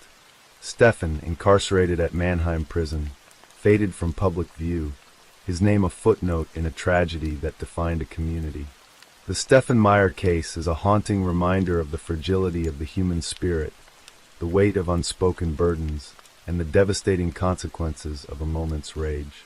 In the quiet streets of Freiburg, where the Black Forest whispers its ancient secrets, Anna's memory lingers, a testament to a woman whose love for her children was unbreakable, even in the face of unimaginable betrayal. The case is not just a story of crime and punishment, but a poignant reflection on the shadows that can lurk behind a familiar face, and the enduring strength of those left to carry on. Story 12. The autumn wind whispered through the golden fields of Bannock County, Idaho, on a quiet September evening in 2006, carrying the faint scent of sagebrush and the promise of cooler days. In the small town of Pocatello, where the rolling hills met the endless sky, life moved at a gentle pace, the kind of place where neighbors left their doors unlocked and teenagers gathered at the local diner to share milkshakes and dreams. But on September 22, 2006, in a house on Whispering Cliffs Drive, a darkness descended, one that would shatter the innocence of a community and leave a scar that time could not heal.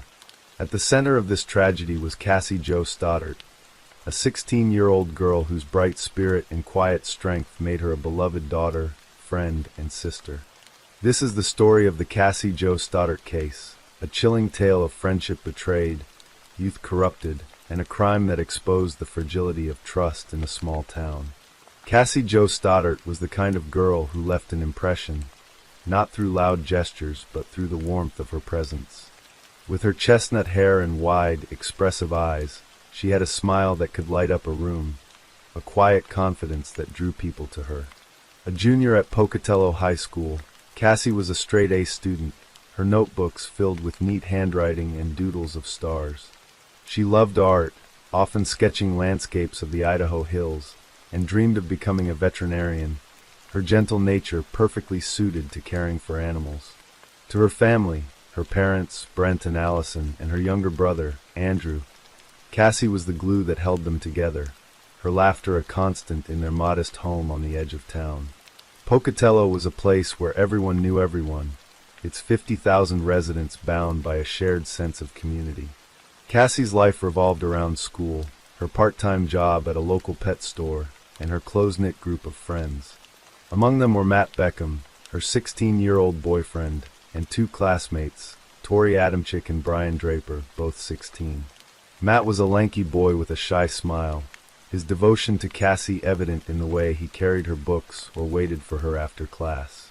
Tori and Brian, on the other hand, were an odd pair, best friends since childhood. They shared a fascination with movies, particularly horror films, and often talked about becoming filmmakers. Tori was the quieter of the two, with a mop of dark hair and a reserved demeanor, while Brian was more outgoing, his wiry frame and quick wit masking a restless energy. To outsiders, the 4 teenagers seemed typical. Hanging out at the mall, joking about teachers, planning weekend adventures. But beneath the surface, tension simmered. Tori and Brian had grown increasingly obsessed with the darker side of their cinematic dreams, inspired by films like Scream and the Columbine Massacre, which they referenced in hushed conversations. Cassie, ever trusting, saw them as friends, unaware of the twisted fantasies taking root in their minds. Matt, more perceptive, had begun to feel uneasy around Tori and Brian, sensing their behavior was becoming erratic, but he brushed it off as teenage quirks, not wanting to upset Cassie. On that fateful Friday, September 22nd, 2006, Cassie was house-sitting for her aunt and uncle, Allison and Frank Contreras, at their home on Whispering Cliffs Drive, a secluded property surrounded by open fields. The house was a modern two-story, its large windows offering views of the distant mountains, a perfect retreat for the Contreras family and their 3 dogs, which Cassie had agreed to care for while they were out of town. She invited Matt over to keep her company, and they planned a quiet evening of watching movies and ordering pizza. The solitude of the house, far from Pocatello's main streets, felt cozy to Cassie, a chance to play grown-up while caring for the animals she loved.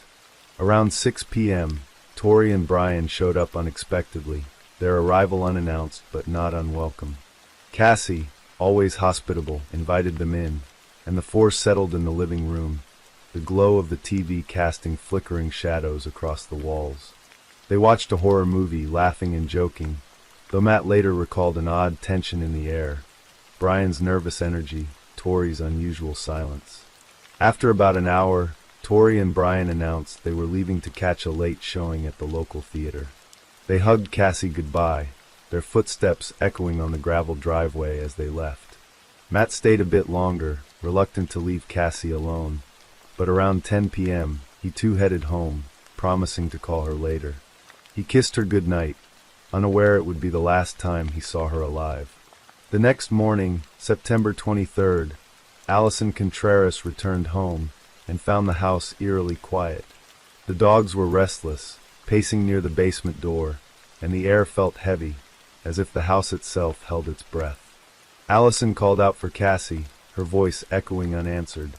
As she descended the basement stairs, her heart sank. There, on the cold concrete floor, lay Cassie, her body lifeless, surrounded by a pool of blood. She had been stabbed 29 times, the wounds a brutal testament to the violence that had taken her life. Allison's scream shattered the silence, and she stumbled outside to call 911, her hands trembling as she dialed. The Bannock County Sheriff's Office responded swiftly, led by Deputy Sheriff Karen Holt, a seasoned investigator with a reputation for compassion. Holt arrived at the scene, her boots crunching on the gravel as she surveyed the house. The basement was a horrific tableau. Cassie's body, clad in her favorite black sweater and jeans, lay near a couch, her sketchbook open to a half-finished drawing of a dog. There were no signs of forced entry, no fingerprints, no obvious clues, but the sheer brutality of the attack suggested a personal motive. Holt's heart ached as she looked at Cassie, a girl who could have been her own daughter, and she vowed to find the killer. The news of Cassie's murder spread like wildfire through Pocatello, shattering the town's sense of safety. The newspapers ran a front-page story, and local TV stations broadcast images of the Whispering Cliffs house, now cordoned off with yellow police tape. Cassie's family was devastated. Brent, a quiet man who worked as a mechanic, collapsed in grief, while Allison, a school secretary, clung to Andrew, their 13-year-old son, who struggled to process the loss of his big sister. The community rallied, holding vigils at Pocatello High School, where students left flowers and notes at Cassie's locker, their tears a silent tribute to a girl who had touched so many lives. Holt and her team worked tirelessly, interviewing Cassie's friends and family. Matt was the first to be questioned, his grief palpable as he recounted the events of September 22nd. He mentioned Tori and Brian's visit, noting their abrupt departure, and his voice broke as he admitted he should have stayed with Cassie.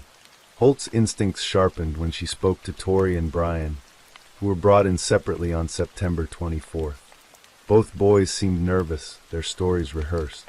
Tori claimed they'd gone to the theater, while Brian said they'd driven around after leaving the house. But their alibis didn't hold up. The theater had no record of their attendance, and a gas station clerk reported seeing them near Whispering Cliffs Drive around midnight. The investigation took a chilling turn on September 25th, when police searched Brian Draper's home and found a videotape that would become the case's most damning evidence. The tape, recorded by Brian and Tori, captured their planning and execution of Cassie's murder, a horrifying document of their descent into darkness. In grainy footage, they discussed their obsession with horror movies, referencing the Columbine killers as inspiration. They spoke of wanting to make history, their voices a mix of bravado and nervousness. The tape showed them at the Whispering Cliffs house earlier that evening, laughing as they unlocked a basement door to ensure easy re-entry. After leaving Cassie and Matt, they filmed themselves in a car, giggling about their plan to return and scare Cassie. The final clips, recorded after the murder, showed them driving away, Brian's voice shaking as he said, "We just killed Cassie. I stabbed her in the throat." Story 12. The tape was a gut punch to the investigators. Holt, who had seen her share of violent crimes, felt a chill as she watched the boys' casual cruelty, their lack of remorse. The evidence was irrefutable. Along with the tape, police found a knife sheath in Tori's bedroom, stained with Cassie's blood, and a pair of gloves hidden in Brian's car, also bearing traces of her DNA. The boys were arrested on September 26th, charged with first-degree murder and conspiracy. The arrests stunned Pocatello, where Tori and Brian were known as quirky but harmless teens, their yearbook photos a stark contrast to the monsters revealed on the tape. The trial began in April 2007 at the Bannock County Courthouse, a modest brick building that became the epicenter of the town's grief. The courtroom was packed, with Cassie's family sitting in the front row, their faces etched with pain. Prosecuting attorney Mark Heedman, a veteran lawyer with a steady presence, presented a meticulous case, playing the videotape for the jury. The footage was devastating. Gasps filled the courtroom as the boys' voices echoed, their callous laughter a knife to the heart of everyone present. Heedman argued that the murder was premeditated, a twisted fantasy brought to life by two boys who craved infamy. They wanted to be famous, he told the jury, his voice heavy with disgust. They took Cassie's life to make a name for themselves. Tori and Brian were tried separately, each defense team attempting to shift blame. Tori's attorney, Greg Levitt, argued that his client was a follower, manipulated by Brian's dominant personality. Brian's lawyer, David Martinez, claimed the opposite, portraying Brian as a troubled teen swept up in Tori's scheme. Both boys took the stand, their voices trembling as they expressed remorse, but their words felt hollow, overshadowed by the tape's chilling evidence. The juries deliberated for mere hours before delivering guilty verdicts on April 17th for Tori and April 24th for Brian. Judge Robert Naff sentenced both to life without parole, calling the crime heinous and beyond comprehension. The aftermath of the trial left Pocatello forever changed. Cassie's family struggled to find peace, their home now a shrine to her memory, with her sketches framed on the walls. Matt, haunted by guilt, left Pocatello for college, carrying Cassie's memory with him. Tori and Brian, incarcerated at the Idaho State Correctional Institution, faded into obscurity, their dreams of fame replaced by the reality of life behind bars. The community, once defined by its small-town trust, locked its doors a little tighter, its innocence lost to a crime that defied understanding. The Cassie Jo Stoddart case is a haunting reminder of the darkness that can lurk in the hearts of youth, the fragility of friendship, and the enduring pain of a life taken too soon. In the quiet fields of Pocatello, where the wind still whispers through the sagebrush, Cassie's spirit lingers, a testament to a girl whose light was extinguished, but whose memory burns bright, a beacon of love in a town forever marked by her loss.